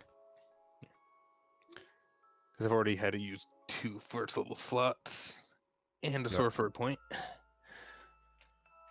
You are currently targeting wolf number 1, which is now 15 feet away from you instead of 10. Okay, I gotta hop out of here, guys. Okay. Have Bye. See good ya, luck, Elijah. Fate or Elijah. If you need him for combat or anything, you can play for me. I don't know. Okay. All right. Sorry. Yeah, you're fine. good? Sometimes surprises happen.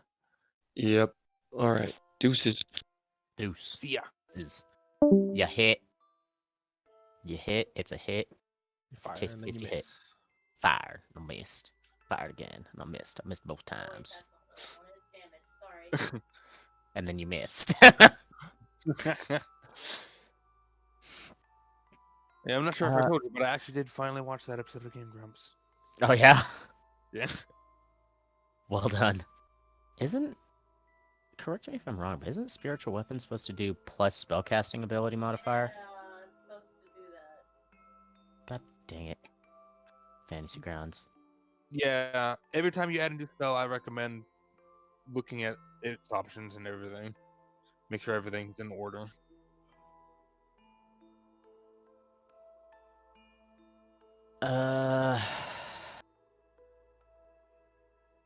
That means I'm gonna have to, like, modify every single time. Damn it, that's annoying. Okay.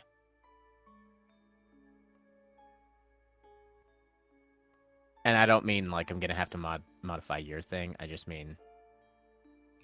There we go.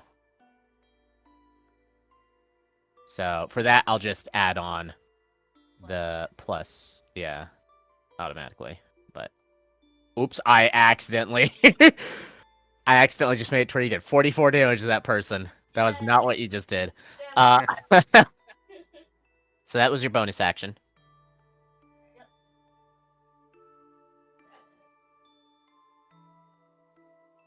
Bonus action. And can I do Toll of the Dead as action? Yeah.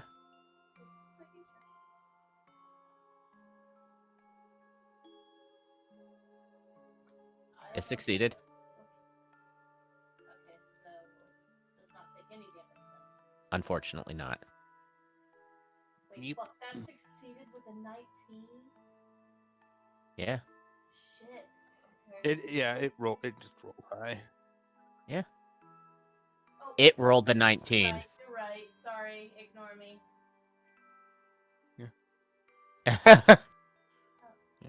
Yeah, your DC's 13. Or should be. I get it. So, is now wolf numero unos. And it sees that its taste of prey has moved away.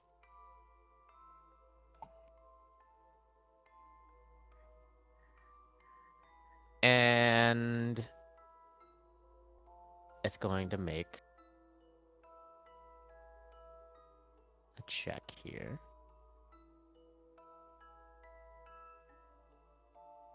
It seems to see you, Eris, as a little threat as it turns its attention back towards Bastion. Yeah, I called them names. Yeah. And it didn't like that. and I need to roll something real quick, considering I... Okay, yeah, there we go. Oh, why'd I do that? Whoops.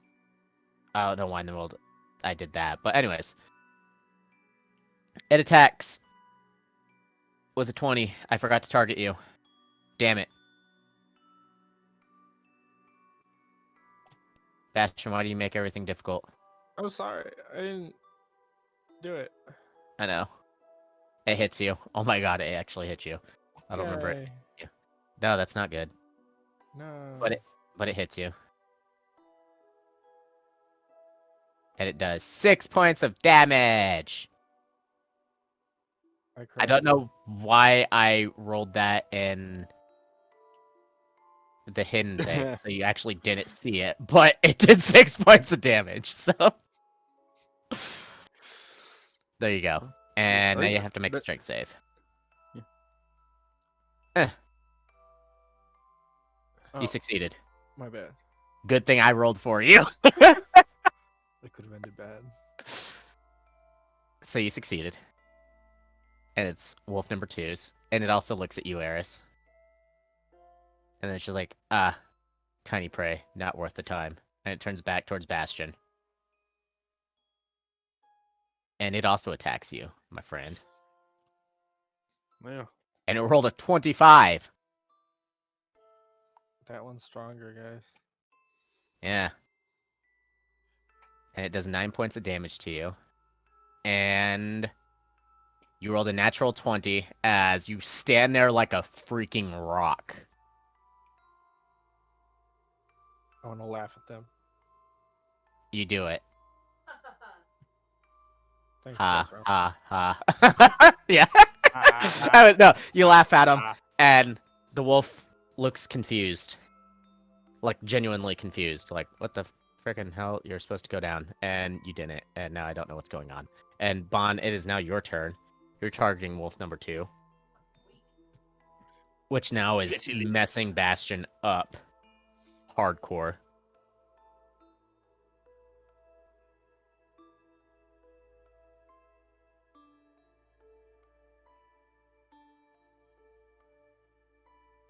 Ooh, crit. Nice.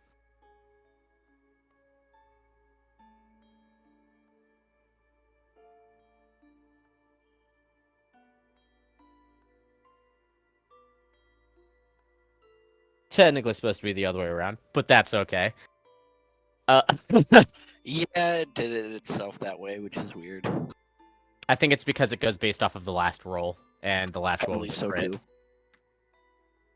So, you lay into this thing with a swing of the whip and a crash of the fist, and it kind of like caves in on its side a little bit, and it gives a bit of a yelp as it looks back towards you, and it gives you a Also, little with bit of a that growl. Crit, since it's on the bludgeoning attack, it would proc it.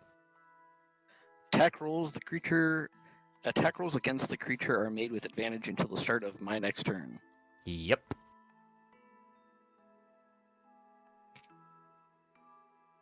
All right. And with that, I don't think there's anything else for you to do. Nope. So Bastion, it's now your turn. You've gotten a little messed up. That's okay. Where are the wolves? I know one's right. Or are they both? They They're ended bo- their turns right in front of me because they attacked me, right? Yeah, they're flanking you. One's on one side of you, one's on the other. Yeah. I guess they thought you'd be tastier than me for some reason. Yeah. Probably doesn't help that I'm tiny. Well, more like I had them roll an intelligence check, and they rolled pretty high, and they figured that it'd probably be dangerous to move away from Bastion and pursue you.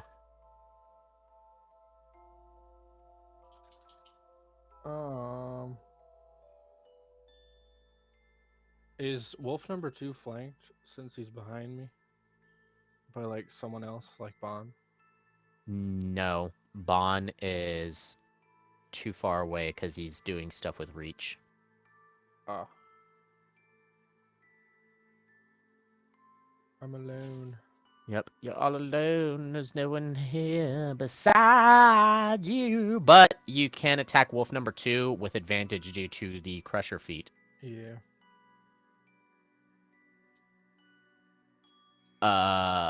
Well, technically, let me just switch that over to wolf Yeah. number 2. Got you, Eris. There we go. You're now on wolf number 2, and you would hit, so it's fine.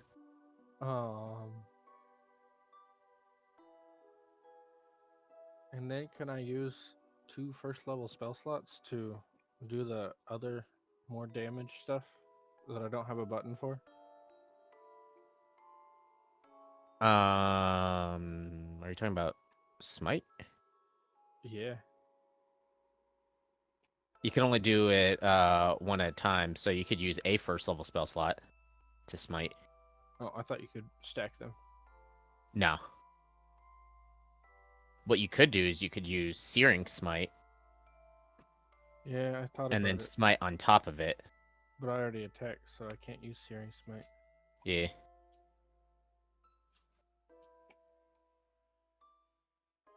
Yeah, you can do a normal smite, which I believe is what, like D8 or something like that I think so. at this point. Do I just roll a d8? Yeah. Divine Smite. Oh, I accidentally did Divine Sense.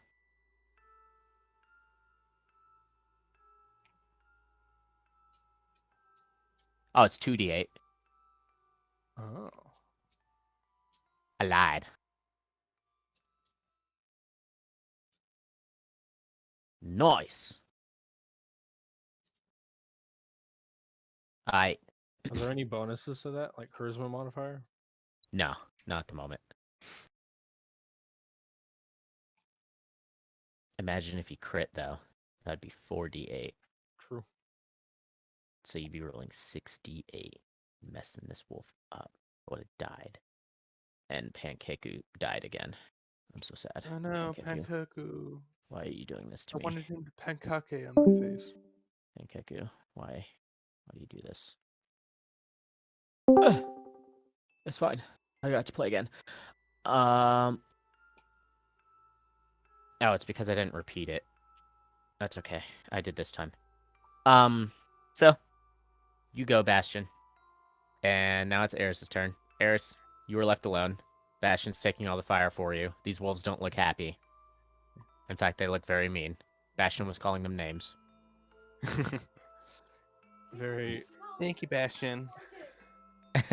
Yeah, in defense of your honor of being called a human. Well, I'm going to, since everyone's beating up on wolf number 2, it seems, I'm going to, beat up on wolf number 2.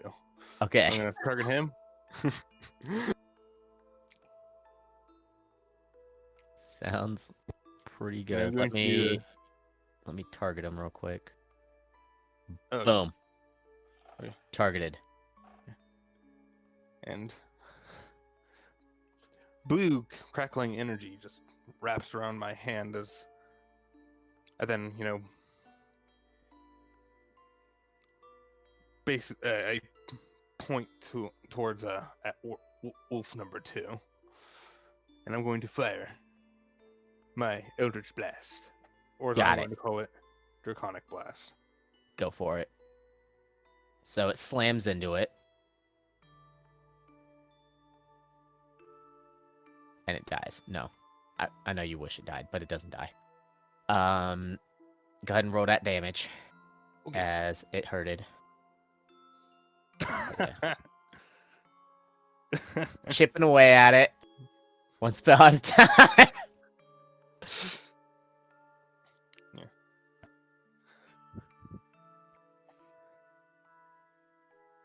Yeah, I think it only dawned on Eris that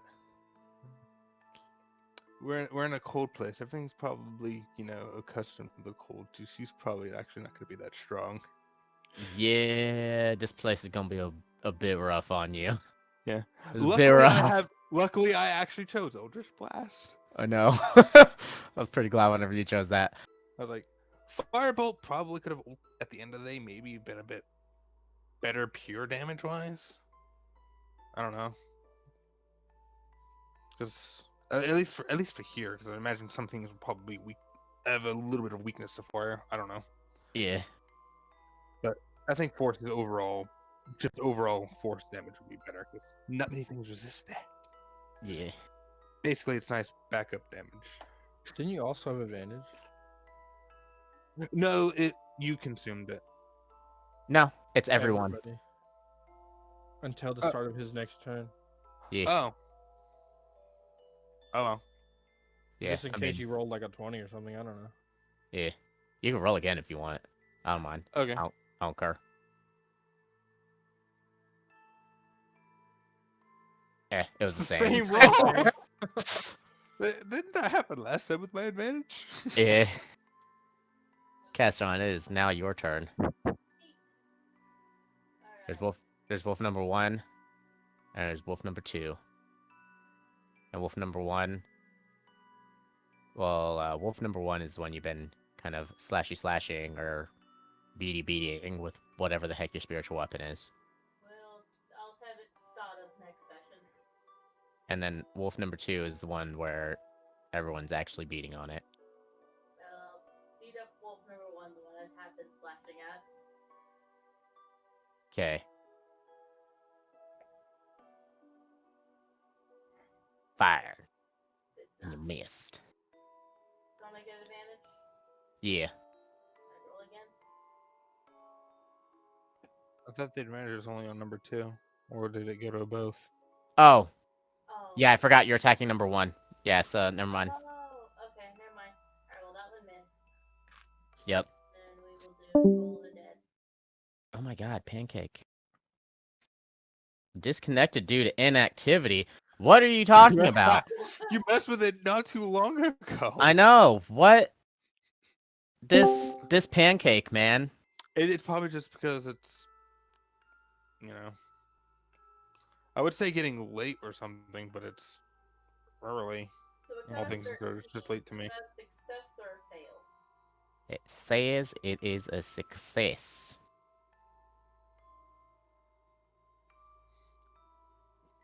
So we don't have to exceed spell saves in this campaign. Unfortunately not, even though that's what I've done the entire time, but it would start getting confusing if I started going against what the Yeah. program said. Okay. Yeah, that kind of sucks considering spell saves are lower. Yeah. Yay. What? No, it succeeded. Oh, god damn it. Okay. Confused. That's what I'm saying. I'm not going against the program, because if I start doing that, then it will get confusing. I was already confused.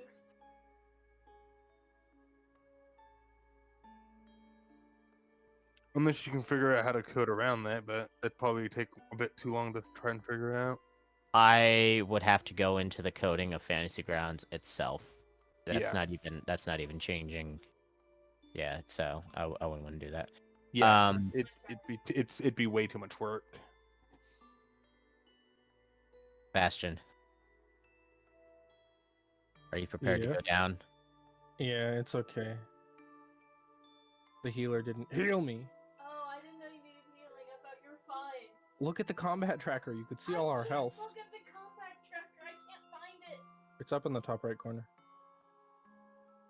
Bastion goes down Yeah. as wolf number 1 tears into him, Still don't know where the fucker is. knocking him to the ground. The combat tracker is the crossed swords. Thank you. You could have, also kind of hovered over them, and you would have seen their names. Did Huh? not know that. I think the easier thing to keep track of is, can't you just look at the party sheet, which is right next to Where's the cross that? swords? It's the one right next to the cross swords. I can't see any. We can't see anybody else in the party. Oh no, we can see order, but there's still no health on anybody. Oh, really? That's too bad. It shows it on mine. It's not even giving me an order. There's an order tab on the right of it. I thought that on the main sheet it would show everybody that's in the party. Real sorry. I didn't know you needed healing. It's okay. This okay. Bastion's just down now. It's fine. And the wolf, now that all unfortunate targets have been out of the way, now moves over to Bon. I use my. I'm joking. I use my Sentinel Fate to kill him while unconscious. That'd be amazing. As he falls down. I have robot powers. Not that Even I'm a when you're robot anymore. even when you're unconscious, you're not unconscious. Correct. And with I that, imagine that's how most Bastion units probably are. it goes to wolf number 2, which turns around.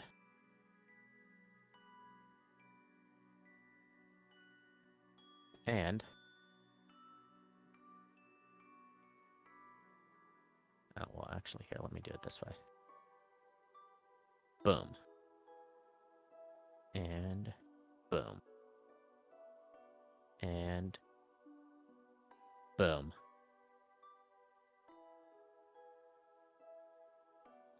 And boom. Oof. You guys. This is unfortunate. Yeah, we So, lost both of our healers. yep. So, Eris, you see as one wolf. Isn't that cold damage? Don't they have resistance to that? Huh? They did get resistance to it. Oh.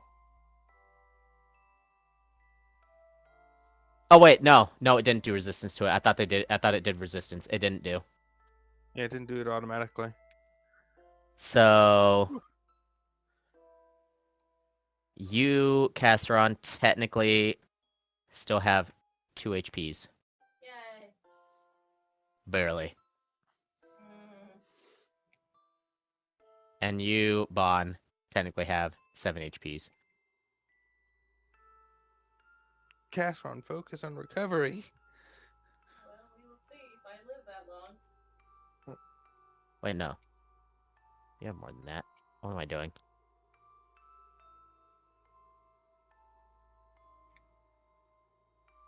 There we go.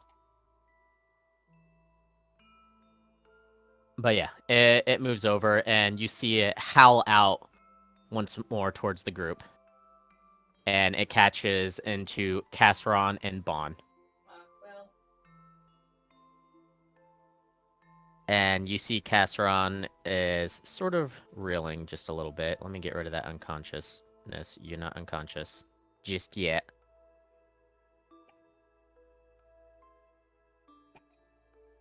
Anyways. So.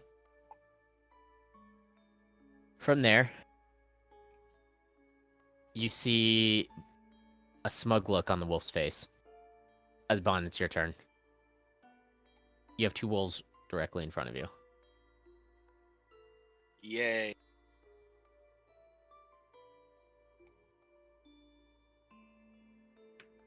Beat him up. Kill him. Murder.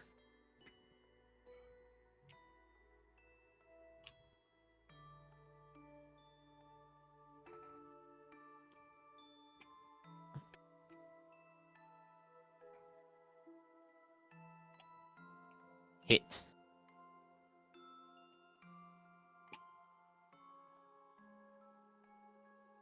That's some damage.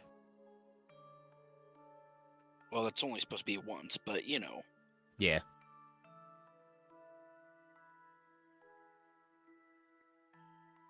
That's a miss. And that's a hit.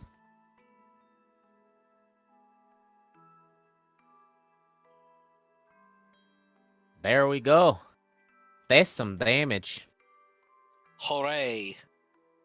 So yeah, you start whirling into this wolf, small feeling of desperation settling in.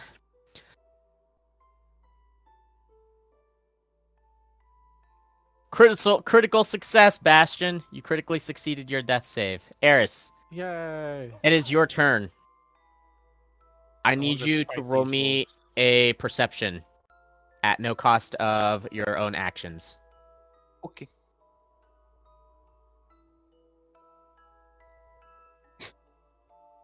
Well, 13. You hear a strange swing in the branches around you. It seems to be coming from the opposite side of where the wolves came from.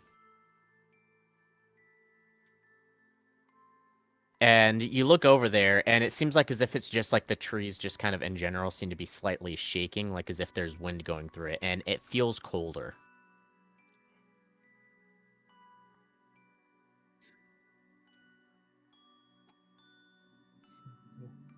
Perhaps a breeze in the wind. But she focuses back on wolf number dos, and I'm gonna have to go all out. I'm just gonna have to, use a quicken spell, and I'm going to Eldritch Blast wolf number 2 twice. Okay. Go for it.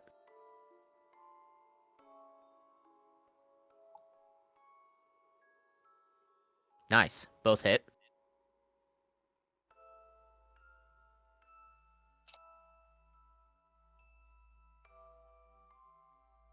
Gotta add my little flair there. Go for it. Yeah, Murder it. my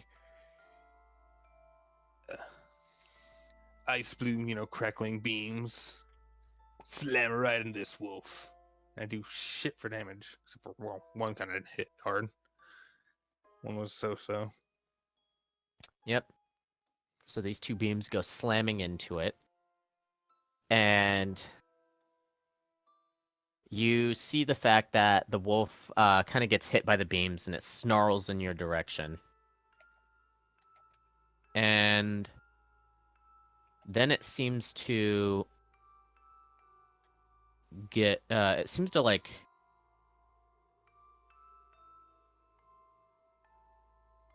suddenly shy away from you a little bit, and its tail actually tucks in between its legs for a moment, and it looks towards the group, and it sort of looks like as if it's stealing itself. Castron, it's your turn. Eris is gonna tilt her head. What's with the change of attitude?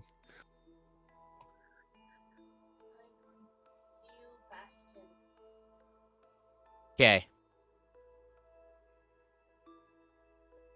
Wow, Castron, remember that they're a healer.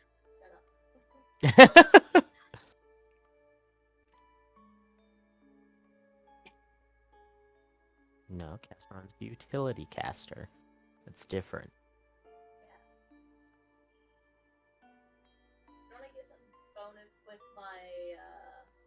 You unintentionally healed the wolf.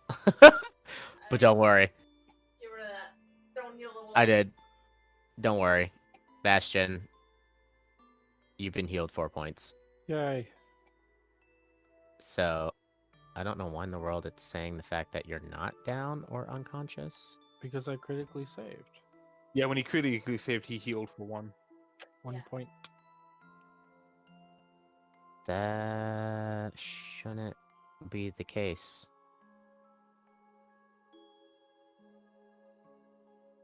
Because critical saves only give you 2 successes.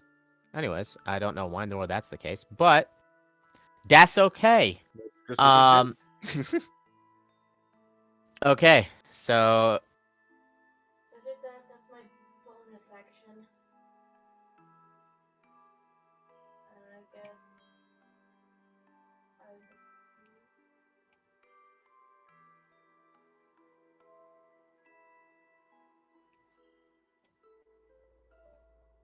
follow the dead on the other one. which one?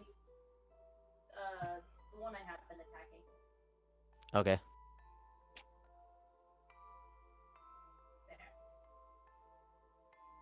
There. And it failed. 12, right? Mm-hmm.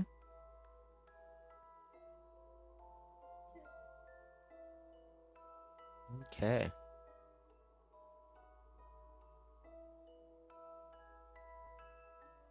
So what, as you do this, you see that, oh, what the hell? There we go. You see that this wolf as well seems to sort of shy away from your guys' direction. And also seems to somewhat steal itself as it now goes and plunges out towards you, Bon, as they haven't realized the fact that our dear friend Bastion is not exactly dead. Oops. I forgot. There we go. Oh no. Where'd it go? There it is. Boom. Dude. I know that they have advantage due to pack tactics, but damn, they don't miss, do they? Well, they also have what, +8? That's just because of the flank thing. Because flanking gives +2 instead of advantage. And so technically flanking actually stacks with advantage now. Oh yeah. Ooh, but that was some minimum damage. Thankfully. Oh yeah. But unfortunately, as the wolf claws towards you, its paw slams into your chest, and you weren't exactly expecting that as you are knocked prone. Yay. Yay. And that's its turn.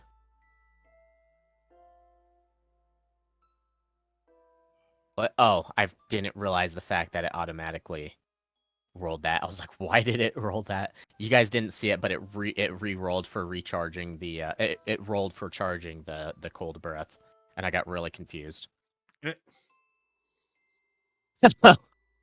Okay. Bon, are you ready to die? Sure.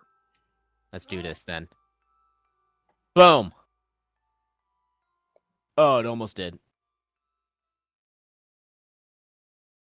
And Bon gets ravaged while on the ground. And all you see is a bloody mess. No, he's just dying. He's just unconscious. But yeah, these wolves are not leaving you guys in a very good spot right now. All right, Bon, you are unconscious. Bastion, you're awake. You're on the ground, but you're awake. You don't feel good. You notice the two wolves are now over Bon, who is now on the ground. I'm gonna cure wounds on Bon after I get up Okay. and laugh at the wolves.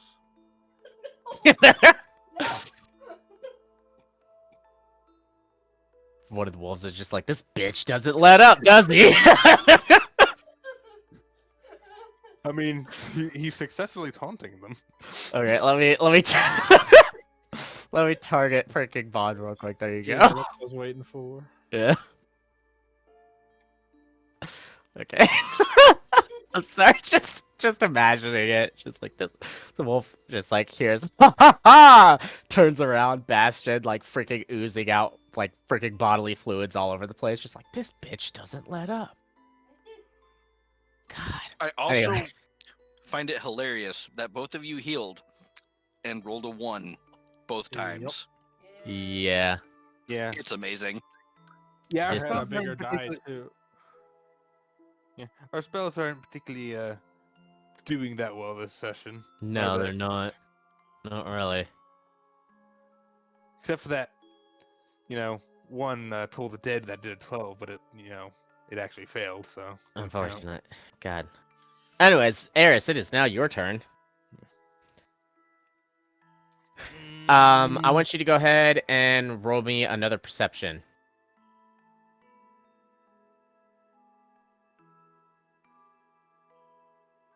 Oof. The creaking of the branches seems to be getting louder. It's obviously having something to do with the wolves. Well, at least it's affecting the wolves in some way, making them nervous. I want you to roll me an insight check.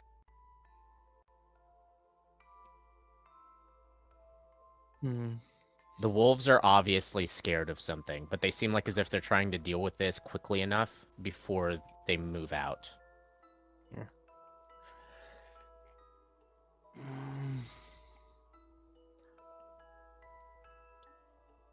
If only I could attempt sleep again, but they resisted that. Though most likely it's just because the health pool is too high. Yeah, the health pool was too high. Which is probably a sign I should probably be getting rid of this spell soon. Just couldn't think of anything to replace when during the last level up.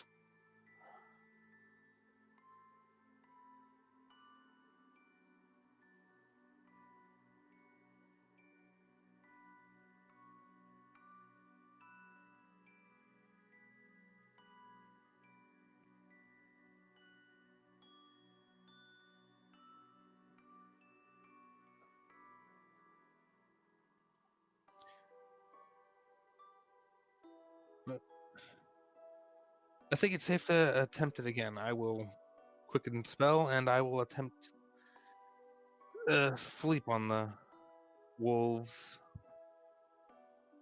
Okay. Hopefully, of course, put into an area where I don't affect my allies. Yeah. 22. All right. So, are you trying to affect both wolves? Because, well, unfortunately, you'd only be able to affect one wolf or the other without affecting Bond, because Bond is sort of flanked on either side by both of them.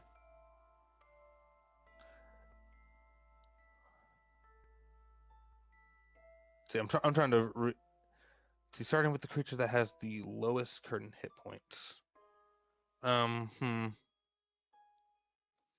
So there's basically no way I can pin it to where it's affecting both of them. I mean, them without affecting an ally. I mean, Yeah, due to the fact that they're on both sides of Bond, like one's like on the northern side and one's on the southern side. In order to affect both of them with the spell without affecting Bond, well, you can't affect both of them without affecting Bond as well. I'll have it only targeting wolf number 2 then, like in an area Okay. where it will only affect that one. Because I know we've been wailing on that one the most, so it'd probably affect it. Yeah. Okay. So, you all see the silvery blue dust start to drizzle down onto Winterwolf number 2. And it starts to sway back and forth, and it shakes its head. And you start to see it collapse. And as it collapses, you say, "No, the storm." And then it hits the snow. I want everyone to roll me a perception check. I choose not to. Okay. Bastion does not roll a perception check. Oh no, I'm shy. Actually, it probably won't matter anyways, but you know. Yeah. My nat one makes sense. Yeah.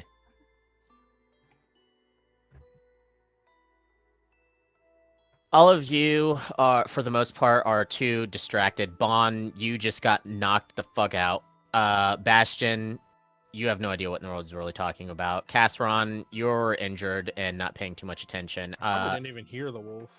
Yeah. Eris, Leave me alone. Warm. you are sort of away from them, from everybody.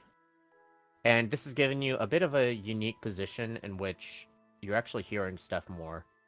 And as the wolf says that, you start to perk your ears up just a little bit more. And then you hear a sound. That sounds like as if someone is moaning. Mm. And it's Eris's eyes very are gonna- quiet. The Reaper's breath.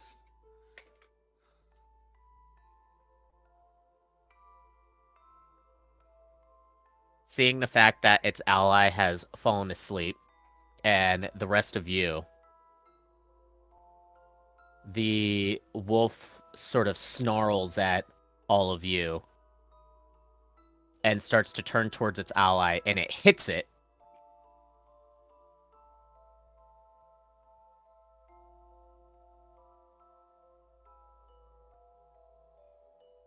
Unfortunately, this is going to do some damage to it. Oh, well, not to You're Bond. targeting. My bad. You're targeting. Dead again. Vaughn is I unintentionally untargeted with the wrong wolf, so Bond is now dead. No, Bond's okay. Bond has like 21 HP or something like that. You have 21 HP now, just because of that. It gets hit. And you see the wolf that just collapsed to the ground, like kind of shake its head. It looks severely wounded. But the other wolf turns towards you and just is like, Reaper's breath takes you. And then just starts to leap off towards the south into the forest. And you see the other one slowly, like, kind of stand up and it starts to try and stagger off after it, but it looks heavily wounded. As the wolf says that, you all start to hear a sort of moaning sound. I want to We should walk up to that other wolf as quickly as possible and heal it. Okay. With 15 points. I slap it on the butt. Okay. I yell go. It looks severely confused, but it walks a little bit straight. Well, it runs a little bit straighter at this point in time. We should get cover quick. Now. I lay down. Technically, it is. Oh my god, bastard. I get in my tent. As you do that to the wolf, it kind of disappears off into the woods, and then for a moment, as you guys are like screaming at each other to get into cover, you see the wolf reappear, and it just says, "Come," I follow. and it starts to sprint off into the woods. I need you all to roll me athletics checks. Should we wake up Fate? I will roll this for Fate at this point in time. He's been awake the entire time. Yeah, He's I starting understand. to get out of his tent. Big boy and all. Grab what we can quick and run. That means we're probably gonna have to be leaving the tent. Unfortunately for the moment, Fate not doing too hot on the athletics. That makes sense. He's fat. He should get disadvantage. I know, right? Mine's 100. So, you guys, overall group, are able to somewhat keep up with the wolf. The wolf is obviously going slower than it would normally be able to.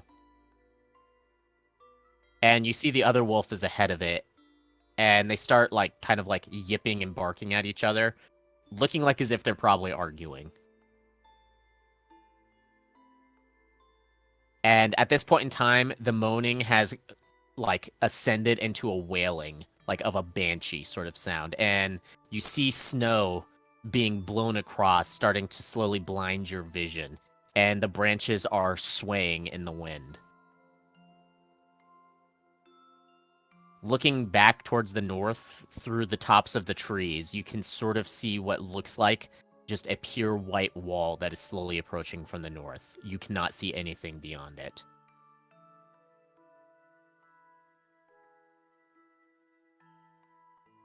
And as you guys make your way, I need you guys to roll me a second athletics check. Oof. You know, Bastion, I can't see the numbers on your die. I know. I did it on purpose. Oh, of course. I thought it was funny. It is. It makes me chuckle every time. I'm like, Oh, what did you make the numbers and the die color the same? Yeah, pure white. Okay. Of course he did. I haven't been paying attention to that, so. Bon and Bastion are sort of picking up the slack of, like, pretty much throwing you guys in the direction of the wolves as the wolves make their way through sort of what almost looks like as if, like, a formed archway in the trees that lead into a small glade in which they pretty much just, like, disappear from sight. And as you all are following it, you feel this strange film over your body, and then you hear a small twinkling of a shatter almost like as if in the distance. As if you just stepped through something. And where there was once a glade, there's no longer a glade. There's actually a large cave directly in front of you. And as you enter it, you hear the telltale signs of the Reaper's Breath getting ever closer. And it seems almost enhanced by the cave, as the sound seems to be echoing throughout. And the wolves head deeper into the cave, and they pause for a moment as there's probably about like 20 other wolves in there. Mind you, these are all considered like large creatures, so they're all like around like 10 feet tall. They're so fluffy. Yeah. Let's go with that. Um anyways, there's one of them that seems larger than the rest. That steps forward. There's severe scarring on one side of it where it looks like it's missing like a large chunk of fur. One of the eyes is pretty much like completely gone from the looks of it. And part of the jaw seems like partially rended, like as if they've gone through a lot of shit and somehow come out on top. And they are start kind of like yipping and barking at each other. And then this, what you could probably consider alpha, sort of like gives out a deep growl, and all of the wolves shut up. And it looks towards your group, and then just looks away and starts walking deeper into the cave, and the rest of the wolves follow.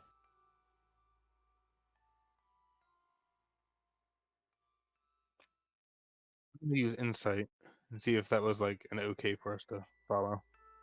Okay. I probably have no idea. Yeah, I mean, it's a wolf. Kind of hard to tell wolf body language. Whenever it was looking at you, it seemed like as if it was... It didn't really seem like as if it was hostile, but it seemed... It's kind of hard to phrase it. It didn't really seem like as if it wanted to attack you, but it didn't seem welcoming either. So indifference, basically. I wouldn't really say indifference. There was anger there, but it wasn't seeming like as if it wanted to hurt you at this point in time. I guess we should.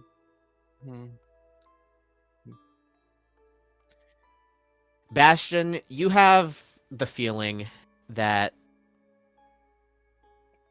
the wolves kind of didn't really want you there.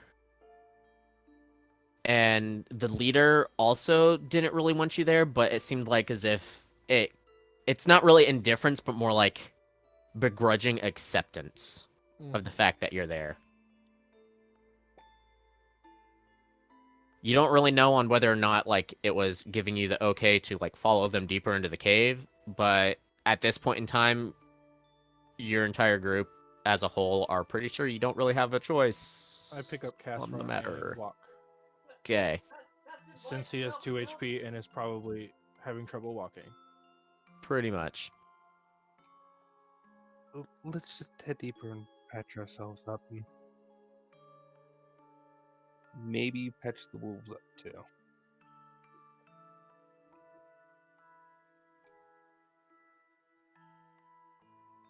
So you head deeper into the cave. And as you head deeper in, you see 22 pairs of eyes, blue eyes that are kind of glowing in the dark, watching you. It feels cold, but not as cold as outside. And suddenly you feel like as if the ground just shakes. And you hear a shriek that you are only hoping is the wind. As even this deep in the cave, the temperature suddenly drops probably about like 30 degrees. Oof. I'm gonna cuddle up close to Bon because he's fluff. Yeah. Due to this, I actually need you guys to roll me a Constitution save, but with advantage. Thanks for the advantage. Well, I rolled the 13 first, and it don't matter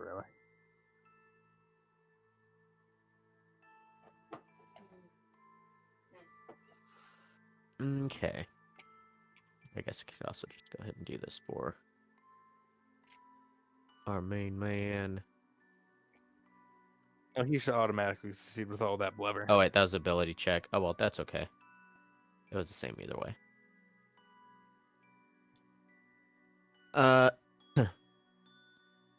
So, Castron, you pass out. I'm just gonna go ahead and say it. Like, the minimum amount of damage that this would do. It's non-lethal damage, but it's damage nonetheless. It would make you pass out. What is the temperature? Is it below -100? Yep. Oof. It's already severely cold within the Rime Woods. And yeah. this is not making it any better. So let me go ahead and roll this. Okay. So, Castron, you unconscious. Bastion, I think you unconscious. Yep, I think all of us probably are. Except for Eris. Yeah, you And Fate. unconscious. Yeah, Fate wouldn't be unconscious. Bon, you are not unconscious.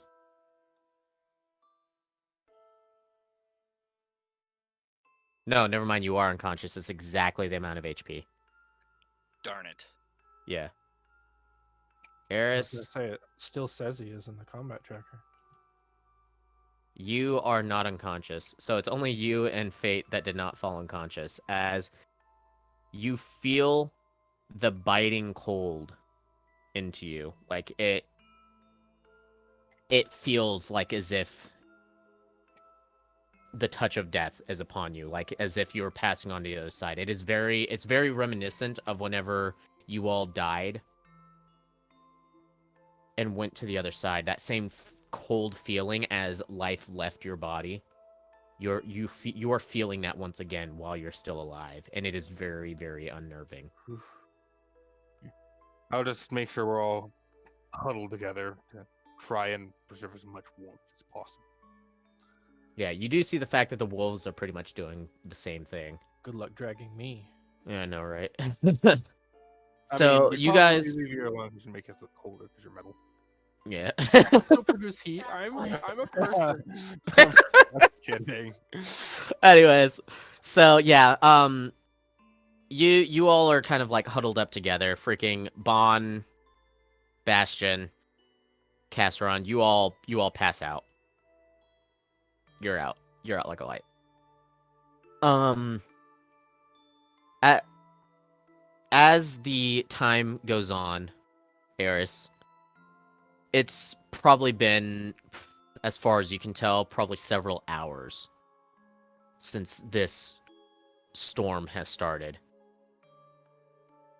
And then suddenly, the shrieking sound that was happening almost this entire time since the storm actually fully hit just immediately disappears. And you feel like as if your ears are ringing due to the sudden silence.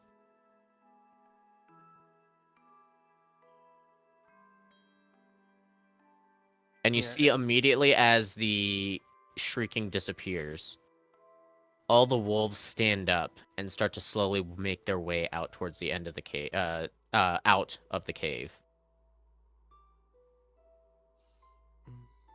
And the seeming alpha of the pack sort of looks towards your group, doesn't say anything, doesn't do anything, and just leaves.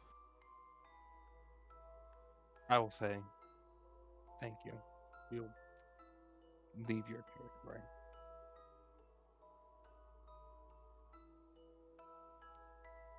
You helped my kind. It is only right that I do it in turn. And then he leaves.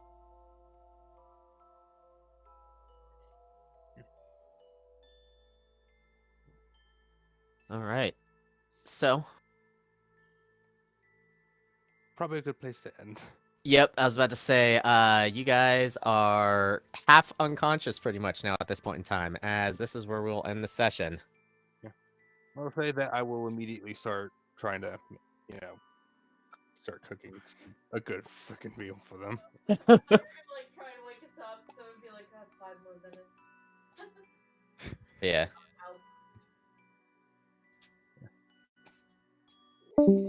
Yeah, There we this go. was